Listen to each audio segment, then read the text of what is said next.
Stand by to launch FanStream Sports. 3, 2, 1.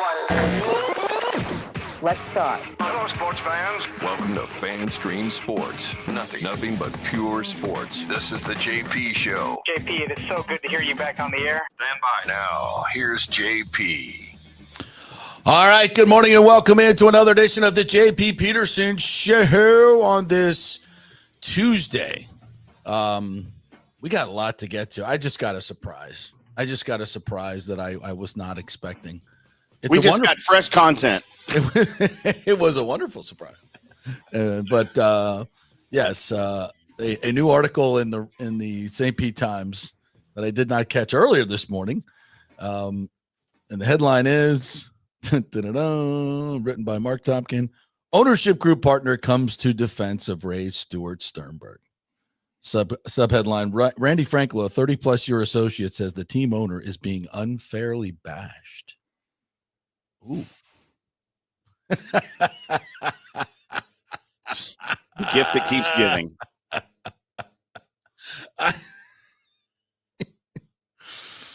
I haven't read it yet, so I'll reserve judgment. Reserve judgment for just a little bit, but really, come on. Well, listen, everybody needs to have their opinion out there. We respect all opinions. We really do. So this is going to be fun. We'll get to it in good time here this morning. Also, lots to get to. You know, the baseball season opens on Thursday. Well, yes, my bad. As I say that, a shrieking dog. I know. It's a long season, Fido. It's a very long season. I get it. And no, JP, the baseball season has already opened in Japan. Duh. No. The Dodgers are 2-0. Shohei already has a home run. Like, is that the silliest thing ever? But whatever. And the Rays open on Friday. So that's going to be cool. We'll get into that. Are they going to repair the Trop? Are they really going to repair the Trop? We'll get into that a little bit. And, of course, some of this other shenanigans with Stuart Sternberg. I don't know. Why are we writing a rehabilitation piece at this point? What's this point? Yeah. Well, you know, you do what you're told. So I don't know, but we'll get into it. So yes, Scott Reynolds is going to join us at 10:30. They've been doing all these mock drafts over at Pewter Report. These guys are bananas. I was listening to their Pewter Report podcast, and they did 4 mock drafts. Maddie and I think it was Josh Capo did 4 mock drafts and like one podcast. So you just go through all the machinations, and it's fun. Crazy talk. It is crazy talk, but it's fun to listen to, and you learn all the different prospects that might be coming the Bucs way. So I enjoy it. Scott Reynolds will join us at 10:30, and we'll talk about the draft and what treasures could be coming the way of the Buccaneers. And it's especially crazy talk when they start discussing the possibility of the Bucs picking offense in the first round. Silly stuff. That's just crazy talk. Yeah, that's what we call the old smoke screen. Fans would lose their minds. Yes, they would, and for good reason. We got the 4th best offense in the league. Although we've made the horrible mistake, according to Colin Cowherd, of bringing back all 11 starters. Jason Light, what are you doing? You have the 4th best offense in the league, and you're bringing back all your starters? Don't you want to be number 1? Did you got to go live in Tampa? Player? No, he worked here for like 6 minutes. Oh, okay. This door's bugging me. I got to close it. I mean, Colin Cowherd, look, and I like the guy. I've been on his show. All right, I got nothing against Colin Cowherd. I used to like him a lot until he moved to the left coast. Yeah, you know what? Sellout.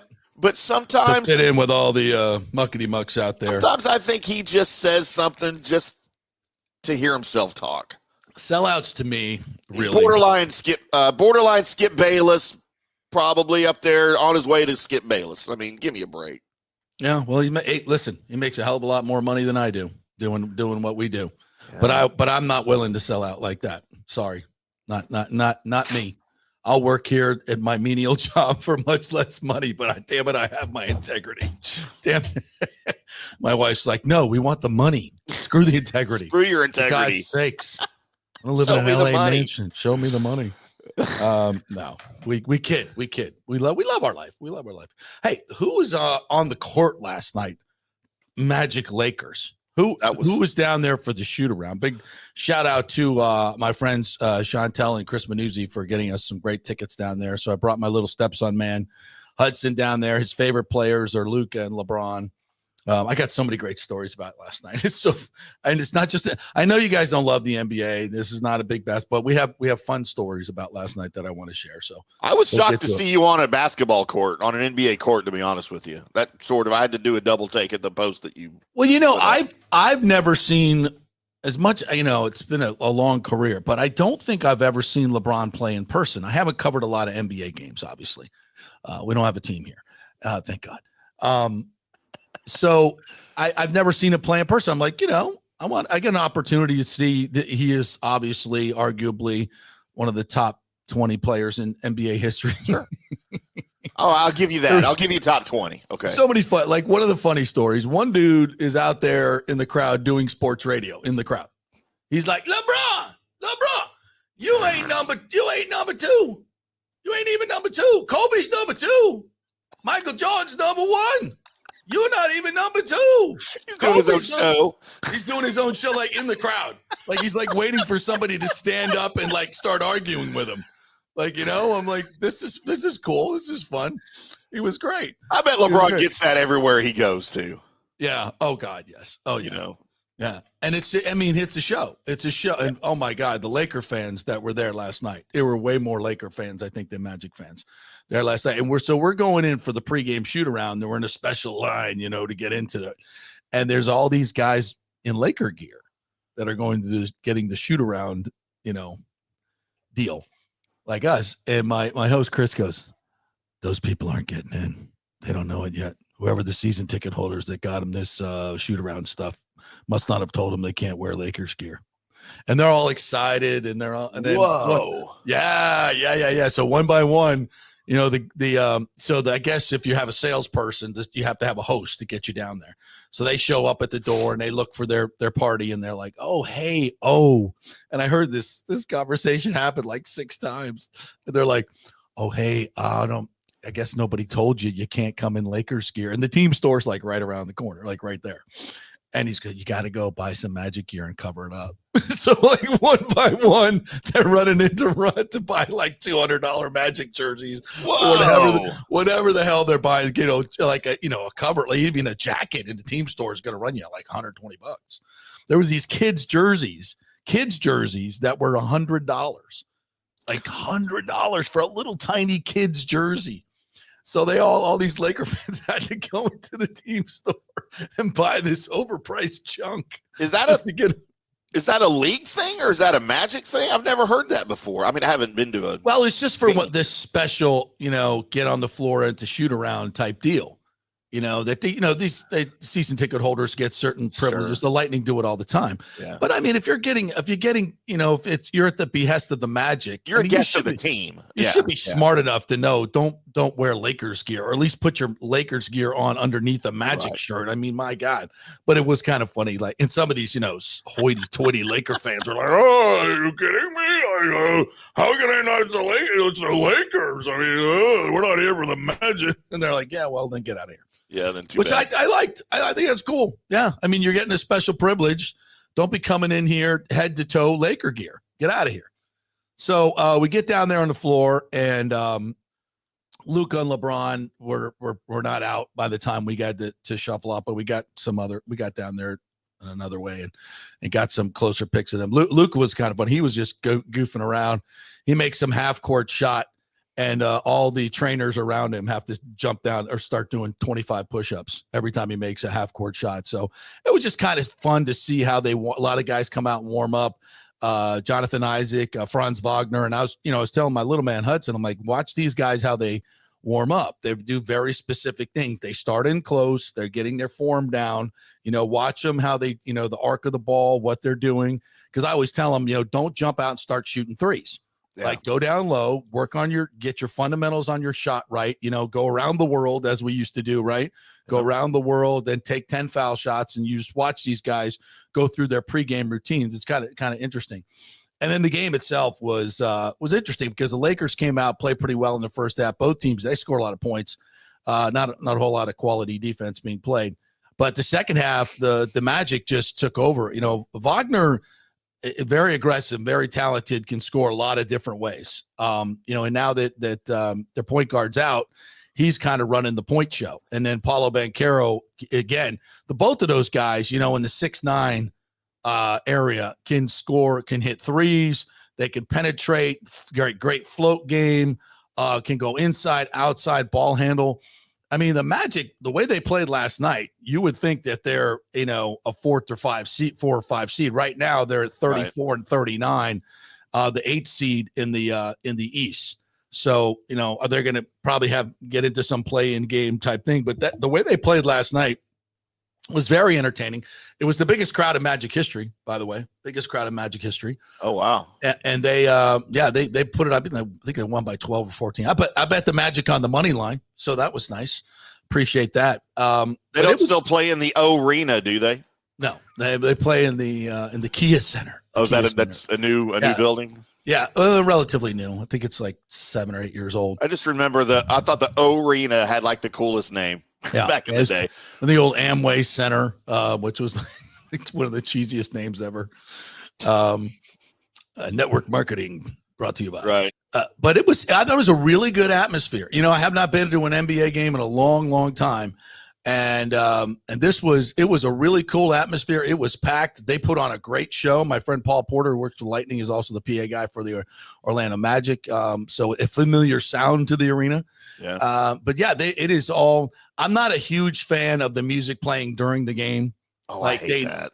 They never stop the music. It's just different tracks for every possession. Really? Yeah. Yeah. They never stop the music. You never hear the squeaking of shoes. You never. Yeah. It's weird. Do all NBA arenas do that now? I mean, I haven't been to an NBA arena to see an NBA game in years, but I remember they used to stop the music when play started. Yeah. Yeah. They don't. I don't like that in the all. Orlando arena. It's constant music. And it's not just, dun, dun, dun. Yeah. Dun, dun, dun. It's like what you kind of get got a Madison Square Garden feel of the pipe organ. No, it's like DJ music. Huh. Yeah. Yeah. So this is what it is. But another reason NBA is unwatchable. Yeah, but I was like, I would do this again. I mean, I would come see a game again. Now that was Magic, the Luka and LeBron in town, and a lot of flopping going on. Oh, right, Lord, between Luka and LeBron, like the foul calls, it's comical. It's literally basketball theater the way they play. Right. I mean, Luka leans into everything and creates space by leaning in, and then gets fouls called every single time. I don't know what the defenders were just so exasperated. It's like, what can I do? He's leaning into me. He's shoving his shoulder into me. I'm trying to, what am I just supposed to flop and down and try to get a charge that you're not going to give me ever? Yeah, that's weird. And that's a weird part of the game, because that's almost Luka's entire game. I mean, he's obviously a great shooter, and he made some amazing shots. LeBron is a gifted passer. If watching it in real time is even more impressive. Yeah. But the Magic were good. They should have a much better record than they do. And I know they've had some injuries to deal with, but I thought that was it was interesting in a lot of different ways last night to check that out. I never thought of this before, but Luka's been in the league. This is 6.5 seasons, right? Yeah. And, one of my biggest complaints about him was that his game never progressed. And I get it. He kind of came into the league as a top 10 player already, right? I get it. But his game has a lot of room to improve, especially on defense. And that was one of my complaints about him, is that his game never evolved. In 6.5 years, he's the same exact player as he was when he was 19, when he came into the league. He hasn't tried to improve on defense. And I'm thinking, well, maybe he's just not moldable like that, right? Maybe it is what it is, and he doesn't have the desire or the ability to adapt or learn. Then I'm thinking, now that he's on the Lakers, I'm seeing him learn and adapt, but he's mimicking a lot of LeBron's game. Yeah. Like he's kind of turning into a little mini LeBron out there. Yeah. Like you said, leaning into shots and crap like that and just drawing every foul he possibly can. But that's not how you need to do it. You needed to do it the other way, you know? So it's just frustrating as a Mavs fan to see all of that happening. And I still get lit up every day, JP. I don't know if you know, like on these little social media things, like on Instagram, on Facebook, on Messenger, you have these little bubble head things where you can put your little whatever, your note. Every single day I go and I do hashtag Nico was right. Every day I do that. If I see a post bashing Nico Harrison or anything about Luka, I go into a post, I don't care who it is, and I leave a comment, hashtag Nico was right. And I still get lit up every day for it, and I get it, but I still think I was right. Like still don't like what he got in return. Obviously, that's an issue, but the fact that he got rid of Luka, I've watched more basketball since that trade than I have in 10 years. It's because you don't like Luka. I just don't like to watch him. It's like trying to watch LeBron, and that's why I never liked watching LeBron. Yeah. I just don't like his style. I don't like his game. It's not, for me, it wasn't fun to watch, man, because I miss the old days when you had, guys that knew how to shoot the ball, guys that would drive the mid-range jumper, yeah. Yes, just whatever happened to the mid-range jumper from the elbow. They just don't do that anymore. It's not his fault. It's not, he's just like taking advantage of the way the game is played now. So, And even in the Euro, like when Dirk was here, we talked about, man, Euros, they grow up learning the basics of the game. They grow up learning how to play the fundamentals. They know how to play it. Like Dirk, like he all about that. But now Luke is the second wave now of Euros. And now they've all started to play like the Americans grew up playing that are their age. Right. And it's all the same game now. And it's just frustrating, man. It's not the game that we knew in the NBA. And there's a lot of just, Franz Wagner, dribbling the ball for 18 seconds of the 24 seconds. Guys are open. He's not throwing it. Guys run over to set a screen, but don't actually set a screen. They just run by. I don't understand, where the game has gone. It's not, there wasn't a whole lot of pick and roll, nice execution going on. You get it to Paulo, Franz throws it to Paulo late in the shot clock. He drives one-on-one and makes, a move. And sometimes it goes in, sometimes it does. It just doesn't, it's not great team basketball. And you don't see a lot of that in the NCAAs either. I thought, and watching over the weekend, weren't a lot of buzzer beaters. The only one, the guy traveled. Yeah. He travels. First time I saw it, I was like, did he take 4 steps or 3? Okay. It was all illegal. I think, okay. That was my only question. Was it 4 or 3? And it was like, okay, it was probably 3. And, just celebrated shot. And I'm like, whatever. But that's where we've come. It's really dumbed down basketball in a lot of different ways. And that's because of the transience of the game. But anyway, let's get to some other things. Speaking of basketball, USF has reportedly hired their new coach. This is official because it's on the USF Twitter. Brian Hodgson from Arkansas State, as AD Michael Kelly continues with the hungry up-and-comer. And I think that's the way to go. I think it's the way to go in these situations. The Tom Creans of the world who have, coached at these major programs that are used to the royalty treatment are never going to be okay with what happens at a mid-major. It's just, it just feels like they're getting bored doing TV, so they're going to jump back in, and maybe find something. I don't think that's the way to go. So I think Michael Kelly went the right way. It's where he found Amir, right? Amir Abdul-Rahim at Kennesaw State, kicking ass in his particular area, taking a team that from 1 win to 25 wins. Okay, this guy knows what the hell he's doing. He's doing something correct. So, it's like, so I want to go find an up-and-comer. Okay, here's Brian Hodgson, Arkansas State, who turned the Red Wolves from a moribund program to Sun Belt Conference champions. And, by the way, smoking hot wife. Now I got to go look this up. Yeah, well, you'll throw up the pictures, please. Just because as soon as you put in Brian Hodgson, you know what the next search underneath his name is? Brian Hodgson's wife. That's someone right away when Google, like, oh, something's going on here. Yeah, you're right. And it's like, whoa. Brian Hodgson, wife, and then salary. Yeah, there you go. So How about that? Welcome to the wonderful world of America. Oh my, JP. Yeah, well, let the folks at home see this. Like, this is the major reason we do this. This is what we do on this show, right? The guys are talking about it. Dudes are talking about it. This is what it's all part of it. Hey, listen, but and I'll never forget this. James Franklin once said something that I thought was very interesting. He said when somebody asked him, like, how do you fill out your coaching staff, or, how do you, find good assistant coaches? He goes, well, the first thing I do is see how hot his wife is. Because if he's got a really hot wife, he's a great recruiter. He said it in jest, please. Don't stop them beside. It's a joke, folks. It's a joke. It's a joke. Like, relax. And it's not wrong. But there's always a little bit of truth to the joke. That's what makes it funny, right? You're a charismatic dude. You may not be the best looking dude. I mean, look at Tim. Full of charisma, Look at him. It's the vibe. It's the vibe the girls go for, right? The confidence. So, not saying you're not a handsome man, but it's the vibe. So this guy's got a vibe. This dude has a vibe. There's one thing I picked up on doing a little research on him. The dude is got a vibe, and just look at him. He looks like a badass, and he coaches like a badass. And then I read his Wikipedia. Yeah, there she is. That's not a great picture of him. No, it's not.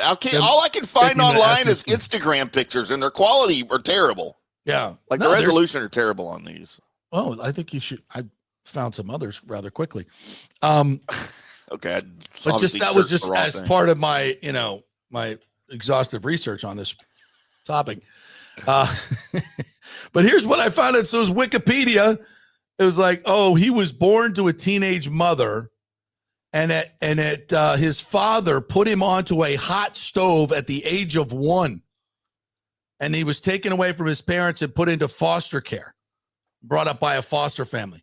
I mean, that's one tough son of a bitch right there. Yeah, that'll toughen you up, won't it? That dude has seen adversity in his life and clearly overcome it. And he was on Alabama's staff for 4 years, on ADO's staff at Alabama, and is considered one of the best recruiters in the game. Clearly, as you see from his wife. He recruited well. He recruited very well. So this guy's got a vibe to him.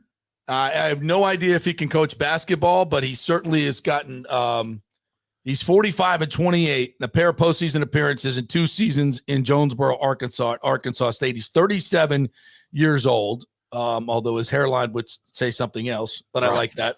I like receding hairlines. Sure. I'm a fan of it. As you can tell, thank you. That's why we wear hats here. Doesn't recede as far as mine. Yeah. There's a picture of the proposal. Wow, the proposal. Wow, very nicely done. No, the dude's got a vibe. Here's from the Times article. We are thrilled to welcome Brian Hodgson as the next head coach of USF men's basketball, said Michael Kelly. Brian has been part of a winning program at every level, demonstrating a remarkable ability to recruit top talent, develop players, and build championship caliber teams. His passion, energy, and vision for USF basketball align perfectly with our commitment to excellence. We believe he's the right leader to take this program to new heights and can't wait to see his impact on our student athletes and the Tampa Bay community. 24-25. All right, here, the Red Wolves were 13-20 the year before Hodgson's arrival, finished 20-17 and 23-24, earning their first postseason appearance, the CBI, since 1999. Okay, a program hadn't been to postseason since 1999. That's a long time of bad basketball. So he comes in, makes them a winner, and then the next season, they finished 25-11. Best record in program history, and made the first NIT appearance in more than 30 years. So once rated the number 2 recruiter nationally by 247 Sports, Hodgson helped land a top 15 classes each of his 4 seasons at Alabama. In his final season at Tuscaloosa, the Crimson Tide won the SEC regular season and tournament crowns. He and his fiance Jordan have a son, Jet, who was born in 2024. His son's name is Jet. This dude's got a vibe. Dude, he's badass. I love him already. His wife has a man's name, Jordan. Well, it's one of those ubiquitous names. Pretty ambiguous, yeah. Yeah, his son's name is Jet. His fiance, by the way, they're not married yet. Right. So they're living in sin, JP. Oh, having a child out of wedlock. Oh my God. I can't support it. I can't support him or the program now. How could we hire him? Oh my God. What are we doing? Love the vibe. Love this dude's vibe. Can't wait to get him on the show. Dude, how long though before he finds success and he is just, I'll use the word for lack of a better term, snatched up to go somewhere else?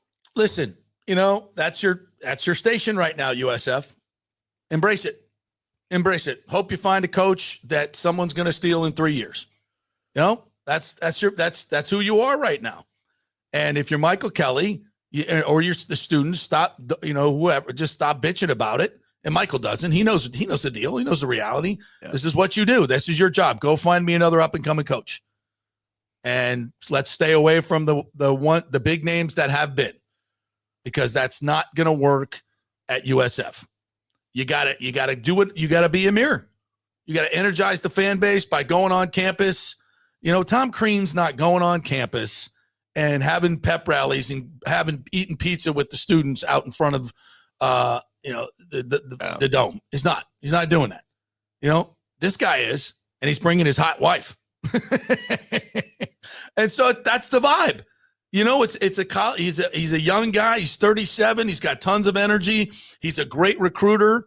He's gonna romance the students, the fan base, the faculty. He's gonna do all that. I mean, that's the type of that's the sense I get. I've not met the guy, but that's the sense I get, and I think that's what you want in this situation.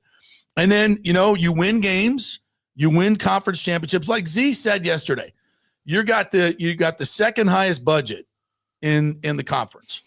If you're USF, don't look at we got to go compete with Duke. No, you don't have to compete with Duke. You need to compete and win your conference in football and basketball. That's what you need to do, and go from there. Win your conference, build your stadium, keep building your brands, and when the ACC or whatever realignment happens next, the Big Ten, you're in line to get it. Because you've been doing well in basketball, you're doing well in football, you keep getting to postseasons, you're in a huge market. Listen, it's not a good atmosphere for mid-majors right now in basketball. Let's just be honest. None of them made the Sweet 16. Anytime you have a good player, just like Jalen Reed or Kobe Knox at USF, they're already in the portal. They're going to be in the portal, and other teams are coming after them. I read an article this weekend that basically said that NILs now are, $8 to $10 million in for major programs now. Jeez. 8 for basketball for a starting 5. You start doing the math on that. Start doing the math. It's tough. All right, let's take our first break. We're going to come back on the other side, and Scott Reynolds is going to join us. And we're going to talk some Buccaneers draft upcoming. You've done all the mock drafts, so we'll check in with him. We're brought to you by the Jeeves Law Group, JEEVES, JeevesLawGroup.com. Just go to the website. They will give you a free case evaluation. And, they're local, they're trusted, and they get results. It's the Jeeves Law Group, JEEVES LawGroup.com. You're in an accident, it's got to be your first call, JeevesLawGroup.com. Not attorney spokesman, offices Tampa and St. Pete. Back at 3 with Scott Reynolds. Old Hurricane Helene put a hurting on Tampa Bay, and for many of you, the rebuild will be a long process. You must beware of unscrupulous contractors offering up quick fixes for incredible prices. It's a scam.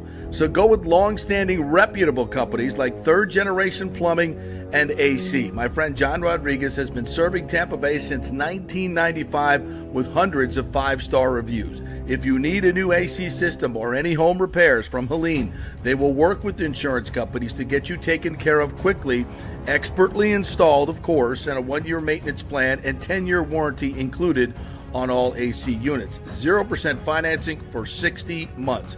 Contact them at thirdgenerationplumbing.com or 813-961-8024. That's 813-961-8024, thirdgenerationplumbing.com. So many of our Tampa Bay neighbors are finding out the hard way from Hurricane Helene that homeowners insurance does not cover flood damage. You must have flood insurance. It's a separate policy, Immediately call Italiano Insurance at 813-877-7799, and they will shop around to find the best policy before rates go up. Lock it in. Over 60% are underinsured in Florida, or you're not getting your discounts that you're entitled to. So do an insurance checkup at Italiano, and they could save you thousands of dollars. Italiano will make sure you're with a highly rated insurer, so there are no surprises in your time of need. Our hearts go out to all our neighbors devastated by Helene. These are the times we're proud to protect all the pieces of your life. Italiano Insurance, 813-877-7799. Ciao, Paolo Tini here, owner of Caffè Paradiso, voted number 3 People's Choice Award on Open Table. I want to thank all our loyal family of customers that have been enjoying our great traditional Italian dishes we make from scratch every day. It's a great family story we're proud of. Our family moved from Rimini, Italy in 1984. My dad, Caesar, started Donatello, and that's where I got the start in the restaurant business. I started Caffè Paradiso on South McDill in 1995, and we've been there ever since. From our traditional ossobuco, a veal slow roast for 4 hours, to our daily fresh catch, the Gruppo Paradiso, with a piccata sauce and lobster claw meat, homemade pasta like lasagna, farfalle salchicha, which is a bow tie pasta homemade with fresh sausage. Hold on a minute, JP's favorite. I love it. So come and have a glass of wine with me on South McDill. Get a reservation on Open Table and see all our 5-star reviews. Ciao, see you soon at Paradiso. Let's go. Right now, back to the show on FanStream Sports. Welcome back to the JP Peterson Show right here on FanStream Sports. It is a Tuesday, which means it is Scott Reynolds and Pewter Report Scott Reynolds Tuesday. Day. Scott How you Reynolds like that? Day. It's my favorite day of the week. As he joins us. Hello, Scott. I There got he my own is. day. I finally did it. I've arrived. I got my own day. There's nothing that goes with Tuesday and Scott Reynolds, SRT. It just rolls off the tongue, doesn't it? Not really, but we'll I make agree. it. We'll make Yeah, it work. that's It's SRT. SRT Yeah. kind of cool. That sounds Sounds cool. How good. are you, partner? Hair's I'm looking good, man. Got my purple on for my Kansas State basketball women's team in the Sweet 16. So I'll be excited about that. My Lady Knowles last night. Oh, we can't say Lady Knowles anymore. We used to say that all the time. Lady Knowles. Wait, yes, you can. That's what they're called. Sure, you can. No, they're the women's basketball team. You can't say Okay. Lady Knowles. They're not the Knowles. They're the Lady Knowles. It's not. You misogynists need to get with Dude, it. that's what they called them on the game. I watched the game, and that's what they were calling them. The Well, misogyny really? is everywhere. It's Yes. everywhere. You horrible people. Well, good, because that's what it sounds so dignified and wonderful. I mean, why would you not want to be called the Lady Knowles? What do they want to be called? The Madame Knowles? You want the dude, maybe a dude Knowles? I don't know. I mean, what are we doing here? Wow. The NCAA might like that, but anyway, we lost to LSU. It was close at halftime. They got our ass kicked. So Oh, boy. we suck at basketball. Anyway, we're not here to talk basketball. We're here to talk football. Let's do it. I was listening to, was it Matt and Capo last night on your mock draft show where they did 4 mock drafts in like 10 minutes? It was hilarious. Yeah. It was hilarious. It was so fun, but informational as well. Yeah. So you guys have been doing a lot of these mock drafts. Yeah. And I'm interested. What are we learning? What are we finding out? When you do these, you kind of get a feel for what other teams are doing and who's going to be left, right? Yeah. Yeah. I mean, you're kind of talking to the wrong guy because I haven't done a whole bunch of those. Okay. My staff has. Yeah. So I don't have a great feel for what the other teams are going to do. I know I have a very good feel what the Bucs are going to do. They're not going offense. No, they're not. But it was interesting because on our podcast yesterday, we kind of like forced the topic, like, what if the Bucs went offense? What would that look like? Yeah. And I'll just kind of like, go through the thought process real quick. Like last year, for example, everybody assumed, and rightly so, Bucs needed interior offensive line help. They needed a center or a guard. And when the Dallas Cowboys, Tim, wisely passed on Graham Barton, because they don't need any offensive line help, especially like a center or a guard. They don't need any help there. He said, yeah, and listen, Cooper Beebe's he's a great player, so he's a K-Stater. I got love for Cooper, but No, he's not. But He's playing out of position too. well, yeah, he's a better guard than he is a center. But having said that, so the Buccaneers, when they were ecstatic to get Graham Barton at 26. They pulled the trigger. But if Graham Barton wasn't there, they weren't going to draft Jackson Powers Johnson, the Oregon center, who myself and others also liked as well. Yeah. He fell to the second round where the Raiders got him, but he wasn't going to be the pick. They were actually going to draft a defensive tackle from Illinois, Johnny Newton, Jerzan Newton, who ended up going a couple picks later in the early second round to the Washington Commanders. Now he's going to start next to Daron Payne because they let Jonathan Allen go. And they liked Newton an awful lot. So you figure, why would they draft another defensive tackle? They spent a first rounder on Vita Vea in 2018. Their top pick at the top of the second round after trading down for Logan Hall at number 33 in 2022. Then Hall didn't really wow anybody as a rookie. So then they drafted kind of his eventual replacement in Kalijah Kancey with a first round pick the next year. Why would they draft another defensive tackle in the first round? Because you can never have enough good defensive tackles, as the Eagles showed, and as Patrick Mahomes found out in the Super Bowl when the Eagles kept sending wave after wave of defensive linemen at Patrick Mahomes. So, and keep in mind, we like Logan Hall better now because he had 5.5 sacks and showed some signs of life. But this time last year, we were all kind of saying, is he a bust? Yeah. So, and as it turns out, Kalijah Kancey missed some time again for the second straight season with injuries, with a calf injury. So you can never have enough good defensive linemen, just like you can't have enough good wide receivers, right? I mean, the Buccaneers were like this close to beating the Chiefs in Arrowhead without Mike Evans, without Chris Godwin, without Jalen McMillan, right? So when you look at the fact that the star performers that night were Sterling Shepard and Ryan Miller at wide receiver, so. True. So Totally drafting a wide receiver, even if he is wide receiver number 4, in theory, he's going to see some playing time. Now, listen, I'm not advocating for drafting a wide receiver in the first round. I'm not. But just like we didn't think that the Buccaneers were going to draft a defensive lineman in the first round last year, but they almost did. If the right defensive player isn't there at number 19, and I think there's going to be a guy or two that they're going to like there. Yeah, I don't think it's going to happen, but I'm just stating the case for, hey, if they end up drafting a wide receiver, like let's say a Matthew Golden from Texas who has 4.29 speed and brings a different dimension that what Mike brings or Jalen McMillan brings or Chris Godwin brings, right? And Mike's not going to play forever. Chris signed a 3-year deal. He might take a year to kind of get back to being the old Chris Godwin. We just don't know. Right. Jalen McMillan, we love the 8 touchdowns, but at the same time, he had less than 500 yards receiving. I think the arrow's pointing up for this guy, but you can't assume that, right? There is a thing called the sophomore slump sometimes. Yep. So having said that, getting another weapon for Baker Mayfield, never a bad thing because as we've seen, Mike missed 3 games last year. Jalen missed a couple games with a hamstring injury. Trey Palmer was out a couple games. Sterling Shepard missed a couple games. Chris was out for 10 games. Yeah. Right. That wide receiver room was a churn and burn, and they're pulling guys off the practice squad, right? Tanner Canoe was on the active roster at the end of the year. So if you can avoid that scenario, right? Yeah. And keep feeding the beast, which is your 30-point juggernaut, which is the offensive side of the ball, which won you a lot of those games last year. That's not a bad thing. Again, I think they're going to draft defense. I endorse them drafting defense. I'm a defensive-minded guy.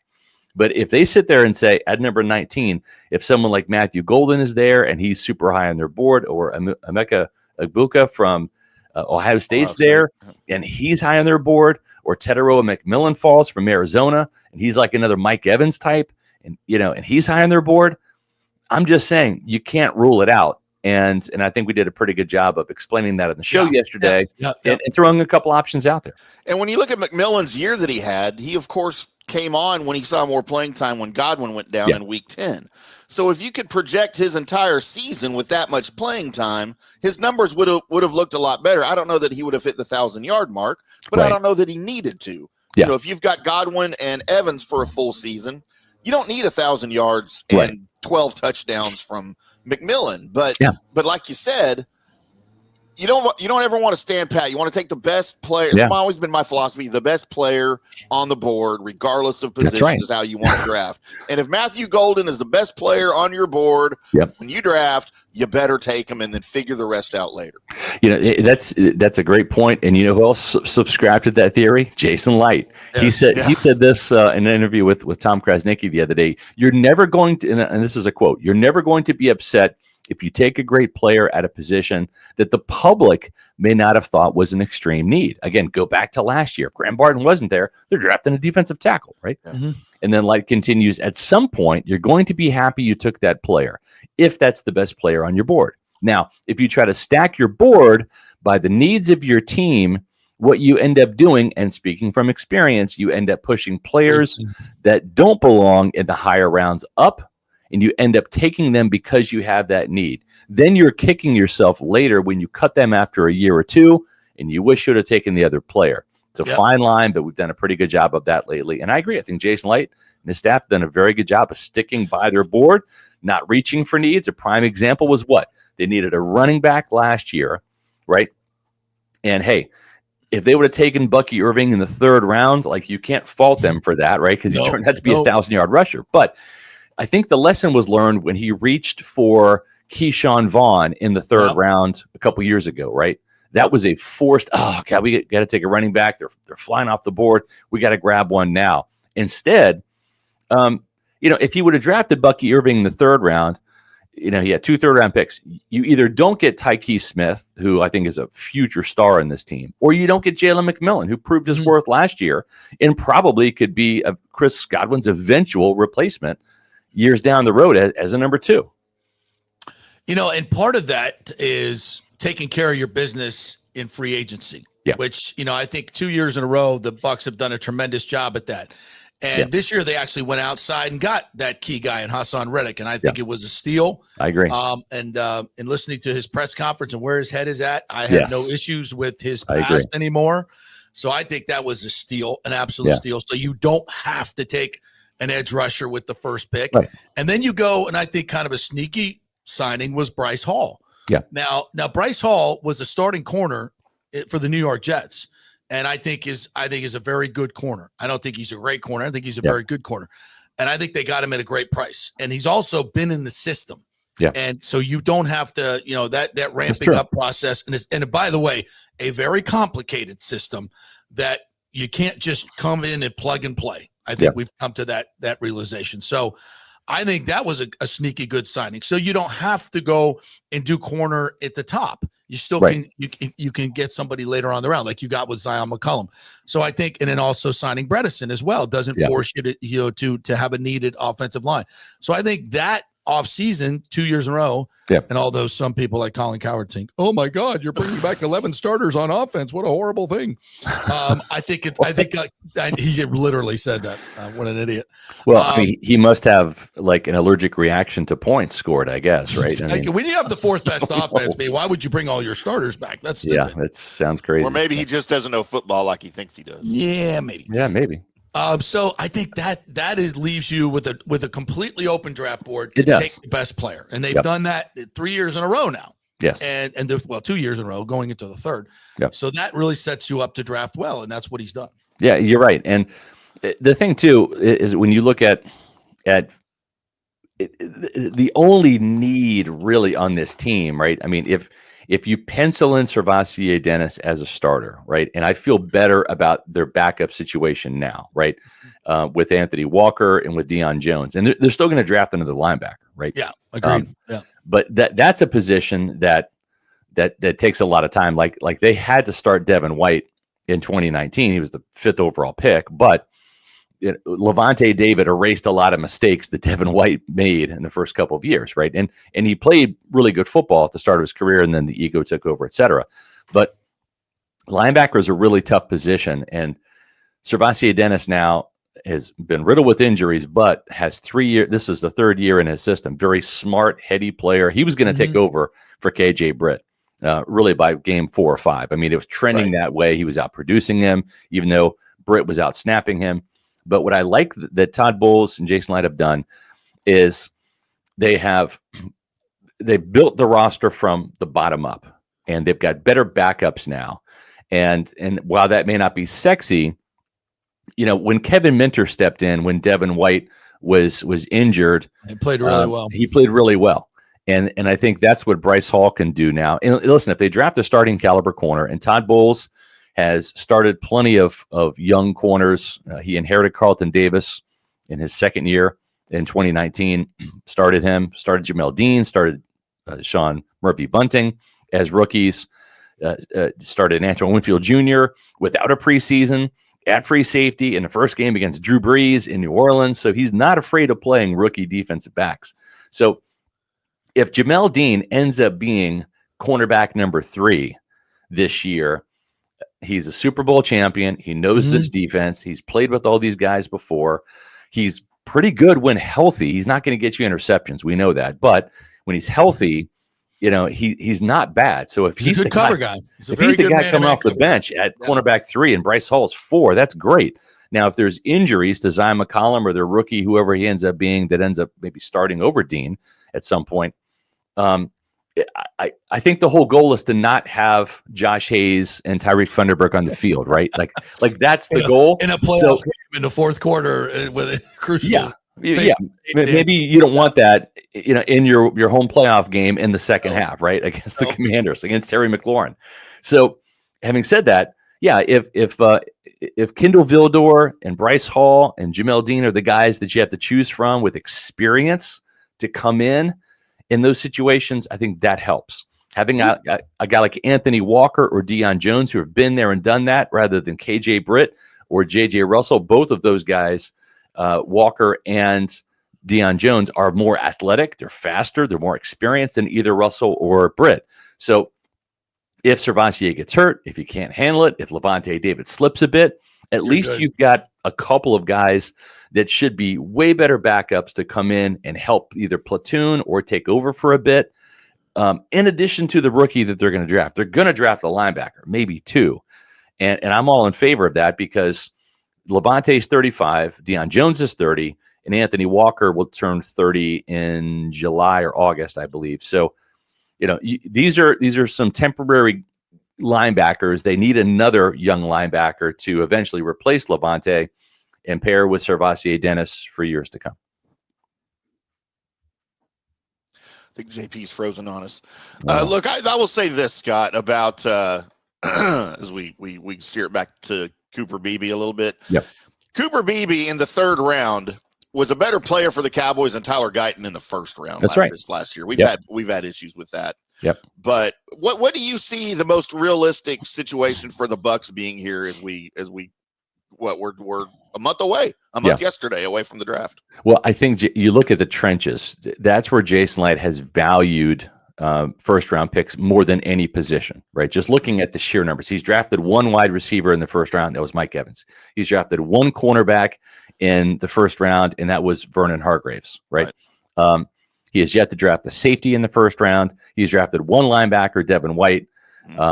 Probably has some regrets there. Typically, off-ball linebackers have a higher bust rate than almost every other position. Right. And look at all of the Pro Bowl linebackers this year, Tim. The only guy that was a first rounder was Roquan Smith. Everybody says, who's the best linebacker, in the game right now? It's Fred Warner out in San Francisco, 3rd round pick. The other guy, Dre Greenlaw, is a 5th round pick, right? And Greenlaw left, but and he's gone. Those two were a nice 1-2 punch for the 49ers during their Super Bowl runs. Yep. So you can find a better linebacker later in the rounds. Now, I'm not saying that they're not going to draft Jihad Campbell. I just don't know if Jason Light has the stomach to draft another off-ball linebacker in the 1st round when you can probably get a guy like Demetrius Knight from South Carolina in the 2nd round or Jeffrey Bassa from Oregon in the 3rd round. Remember, Servassier Dennis is a 5th round pick, and he looked awfully good in a very short sample size.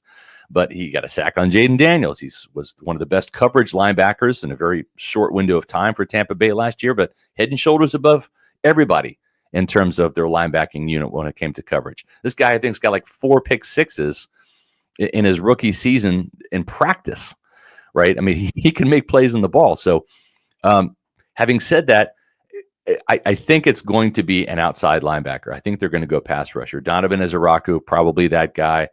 I think if they don't do that, Malachi Starks would be the other guy there because, and back to JP's original point, they've filled all their needs with the exception of really one. If you pencil in Jamel Dean as the starting corner right now, there's not a first-round cornerback. I don't think that's going to be there at 19. I think that's probably a second-round pick or third-round pick for the Buccaneers. Think Sean Murphy-Bunting, second-rounder, Jamel Dean, third-rounder, Carlton Davis, second-rounder, even MJ Stewart was a second-round pick. That day two seems to be the sweet spot where Todd Bowles and Jason Light like to draft defensive backs. But going with an edge rusher, someone who can provide a safety blanket just in case Chris Braswell doesn't pan out, just in case Hassan Reddick doesn't pan out. Or let's say Hassan Reddick gets off to a great start, 4 sacks in 4 games, and he gets injured. Yeah. Now you're back to last year's problem. You got Yaya Diaby on one side. He's going to get a bunch of double teams. Who's the other guy? Is it Anthony Nelson? Is it Chris Braswell? Right? You want another guy, another young guy to throw into the mix there. And I think Izaraku would be a great fit. They're going to do their due diligence with Mike Green. They'll explore some other options as well. But Vita Vea, 2018 first-round pick, defensive line. Tristan Wirfs, offensive line, 2020. 2021, essentially outside linebacker, is a trench player, right? Joe Tryon Shawinka. 2022, defensive tackle, Logan Hall. 2023, Kalijah Cansey, defensive tackle. 2024, Graham Barton, center. So that's 6 picks out of 7 years where it's all been in the trenches. And most of those guys have become big-time hits for the Buccaneers. You feel good about Cansey. You feel good about Barton's future. You love Wirfs, right? You love Vita Vea. So, I mean, that to me, if you're really good at something, keep doing it. Yeah. And that's why a lot of people, they wanted Jason Light to make all these big free agent moves and splashes in free agency. That's not his wheelhouse. His wheelhouse is drafting. His best free agent signings, Tim, I'm not telling you anything you don't know. Re-signing Mike Evans, re-signing Chris Godwin, re-signing Baker Mayfield, re-signing Tristan Wirfs and Antoine Winfield Jr., and Chris Godwin and those kind of guys. That's where he's at his best, drafting players and then re-signing those players once they prove their worth. And so that tells me Jason Light's really good at identifying trench players and drafting them. And that's your first round pick. That's the guy that needs to see the field. That's the guy that you're going to be paying the most money to, that has the 5th-year option. The only other scenario I can see, and going back to JP's original point about filling needs, is if you are going to move Tyke Smith to strong safety to replace Jordan Whitehead, now that creates one hole, which is nickel corner. Is that Christian Izien? Well, he kind of did that his rookie season, and they ended up replacing him with Tyke Smith. They wanted an upgrade. Christian Izien is a better player now. Is he the ideal guy you want to be a 17-game starter at nickel? I'm not sure. He could do it, but kind of like Jamel Dean, he's penciled in. Kind of like Servassier Dennis, he's penciled in. But, man, if you get Malachi Starks, now you have a guy that is almost like another Tyke Smith, interchangeable. So you can, based upon matchups, play Tyke at nickel and Malachi at strong safety, or vice versa, depending on which game and which scenarios you like better in terms of the coverage.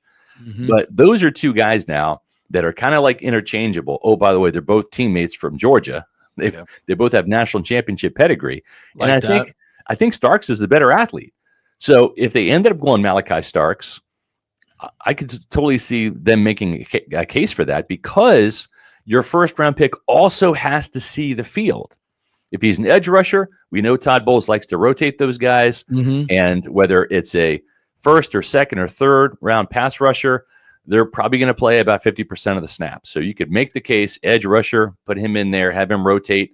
I got the heebie-jeebies when Yaya Diaby was off the field on 3rd downs last year, right? And it was Joe Tryon Shawinka and Chris Braswell. I'm like, okay, I'm not scared at all if I'm a quarterback. I'm like, oh, zero's off the field and it's 3rd and 6. Great. Awesome. I'm not going to get sacked, right?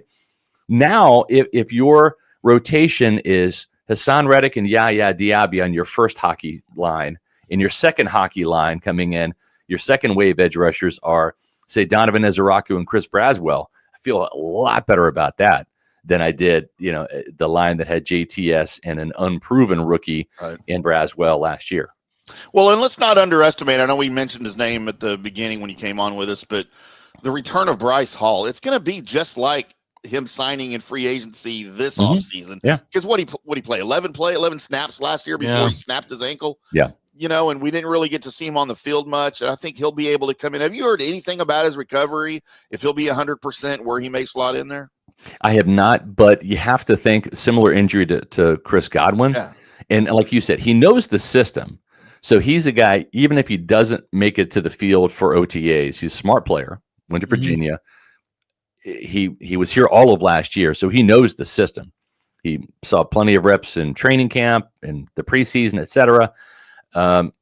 So you feel okay that if he returns sometime during training camp, maybe see some action at the end of the preseason, you feel okay about that. And also, too, his injury happened about a month earlier than Chris Godwin. So by the calendar, he should be a month ahead of Godwin in terms of his recovery, too. Perfect. Somebody mentioned, I think it was Rick, and this actually wasn't a snarky comment, which is rare for him. C.J. Mosley would be a great addition at middle linebacker. I think the signing of Walker kind of precludes that signing. Yeah. Although I agree, I love to see C.J. Mosley in a Bucs uniform, but I guess he's got a bad neck. Bad neck. I think he's going to end up retiring, unless that neck just heals. But I mean, that's what I heard, was that he had a deteriorating neck condition. And what is he, 32 now? Is that right? Necks don't usually just heal either. Yeah. 30, 31, 32. Yeah. Yeah. So he'll be 32. He's 32 now. He'll be 33 in June 19th. Yeah. So older linebacker. He had a good year last year, though, didn't he? Another good. Or did he get hurt last year? He was with the Jets. So did anybody have a good year with the Jets last year? Did they play? Yeah. No, he played 4 games, and then he had 17 tackles. That's when the neck injury came up. I was thinking about the year before. Yeah. So he had a neck injury, and so I stay away from linebackers that have neck injuries, because you're in a car crash every down. time. So absolutely. Your good friend Nathan Elliott, who evidently got drunk with you a couple times on the cruise, said Kenneth Grant. Actually, it did happen the first night. Yes, I think I was there. Kenneth Grant at the 19th pick, defensive tackle, could step if Cansey and Vita get hurt. I think there's a need there. I think there's a need in interior. I know they signed Greg Gaines, which I think was a good signing. Yeah. I love bringing guys back that have been good players for you. Why let them go someplace else? So I think there's a need there. Now that you've got Hassan Reddick, you don't have to go edge. Right. This draft is deep in edge. I don't know how deep it is in big deep at tackle. It's so deep at defensive tackle, and I think that's the beauty of this. Only so many teams have a need for defensive tackle. When I say need, I mean we need a starter, right? The Bucs don't need one. You have Kalijah Cansey, you've got Vita Vea. You feel good about Logan Hall in a contract year. You're going to get the best of Logan Hall, right? Yeah. So, but you don't need one. Do you want one? Yes, because you have to essentially draft Logan's replacement, right? Will Golston may not be back. He probably won't. I think they're going to try to replace him, but if not, then you welcome Will back as defensive tackle 6, because he brings so much experience. He's a good glue guy in the locker room, and you trust him. He knows the scheme. He's won a Super Bowl here, but you want ideally Will Golston at defensive tackle 6, right? So you got Kalijah and Vita at 1 and 2. You've got Logan at 3. You've got Greg Gaines at 4. So you really have that missing spot. You want an upgrade over C.J. Brewer and Mike Green and all of that. So you could take one. You probably should. It's a deep defensive tackle draft. I remember what Rich McKay told me a long time ago, decades ago. When the draft wants to give you something, take it. Take it. In other words, when they're flush at a position, don't say, we're good, we're done. No, if there's an abundance of riches at a certain position, grab those riches. And what I mean by that is value. For example, only so many teams have a need for defensive tackle, not 32, right? So what that means is if you have an overabundance at a position, at some point in time, let's say at the bottom of the 3rd round where the Buccaneers are picking, there might be a second round grade on a player that's still there, just because teams have already taken their defensive tackles, right? You might get in the 5th round a guy that you had as rated a 3rd round defensive tackle. Like, that's when you get value. When you sit there and say, all right, there's such an overabundance at this position. Or it might even be, we're going to spend our 7th round draft pick on a defensive tackle that actually had a 4th round grade because there's just so many defensive tackles. Or we're going to wait until undrafted free agency and grab one that we had a early day 3 draftable grade on. So I think they'll take one, but considering the fact that they don't need a starting caliber guy right now, I don't know that they're going to spend a premium pick on that when a cornerback, a linebacker, edge, a 4th wide receiver, an edge, those are the positions that are going to see the field more often than a wave defensive tackle. And also, too, defensive tackle is a very, very hard position to learn as a rookie. You're going up again. Listen, Vita Vea's, I mean, he's got grown man strength, right? He kind of came into the league with that. Yeah. But it's interesting that all of the Bucs Pro Bowl defensive tackles ever, nobody had more than 4 sacks or more as a rookie. Warren Sapp didn't. I'm talking about like the first round picks. Yeah. Warren Sapp didn't. Anthony McFarland didn't. He was a first rounder in '99. Gerald McCoy didn't. Vita Vea didn't. And even Logan Hall, who was almost a first rounder. None of those guys reached 4 sacks as a rookie, right? And Sapp's in the Hall of Fame. McCoy had 6 Pro Bowl seasons. Vita Vea is a Super Bowl champion. He's been to the Pro Bowl several times as well, right? They all developed into really good players, Pro Bowlers, right? But as a rookie, it's so hard. You're going up against 30, 32-year-old guards and centers, grown-ass men. Who know the tricks of the trade. Know the tricks of the trade. I remember Brad Culpepper telling me the bump blocks where like, you know, you're doing battle with the center as a nose tackle. All of a sudden that guard comes and just smashes into your hip, right? And then you're blown out of your gap. Why? Because you just don't do that in college. And if a guard's doing that in college, he's like a 19-year-old kid, right? And you're a senior and you're a stud. So it's so hard to come in and make an impact there. I would almost rather them draft a defensive tackle, have him learn and develop behind Kalijah and behind Vita. Yeah, later and then get ready to play. It took Logan Hall 3 years to show signs of life. Like that's the normal right there. Even Kalijah Cansey, he had 4 sacks as a rookie, right? And I think he's special, but he only had 7.5 last year. I said only 7. He should be a double-digit sacker this year. If he stays healthy, knock on wood, he will be. But even his run defense suffered as a rookie because you're just not used to having 650, 700 pounds of grown man strength blow you out of gaps on the regular. Yeah. And they have to balance, and I'm not saying you're drafting, you know, in a desperate situation because you're not, but you do have to balance. You're in the window. You're in the window. You're in the Super Bowl window. You need impact players. Yeah. You need impact players. You need to find some stars. Yeah. I mean, would they have five impact players from last year's draft, if I'm not mistaken? I mean, you get 2 in a year that help you as rookies, you're doing well. You get 5, and one of them's 1,000-yard rusher. Yeah, you're it's off the charts. Yeah. So if they can get 3 impact players right at these positions this year, you're even more in that Super Bowl window. And I think that's what Jason Wright's looking at. I mean, when you talk about Graham Barton being your starting center, wire to wire, with the exception of the Saints game.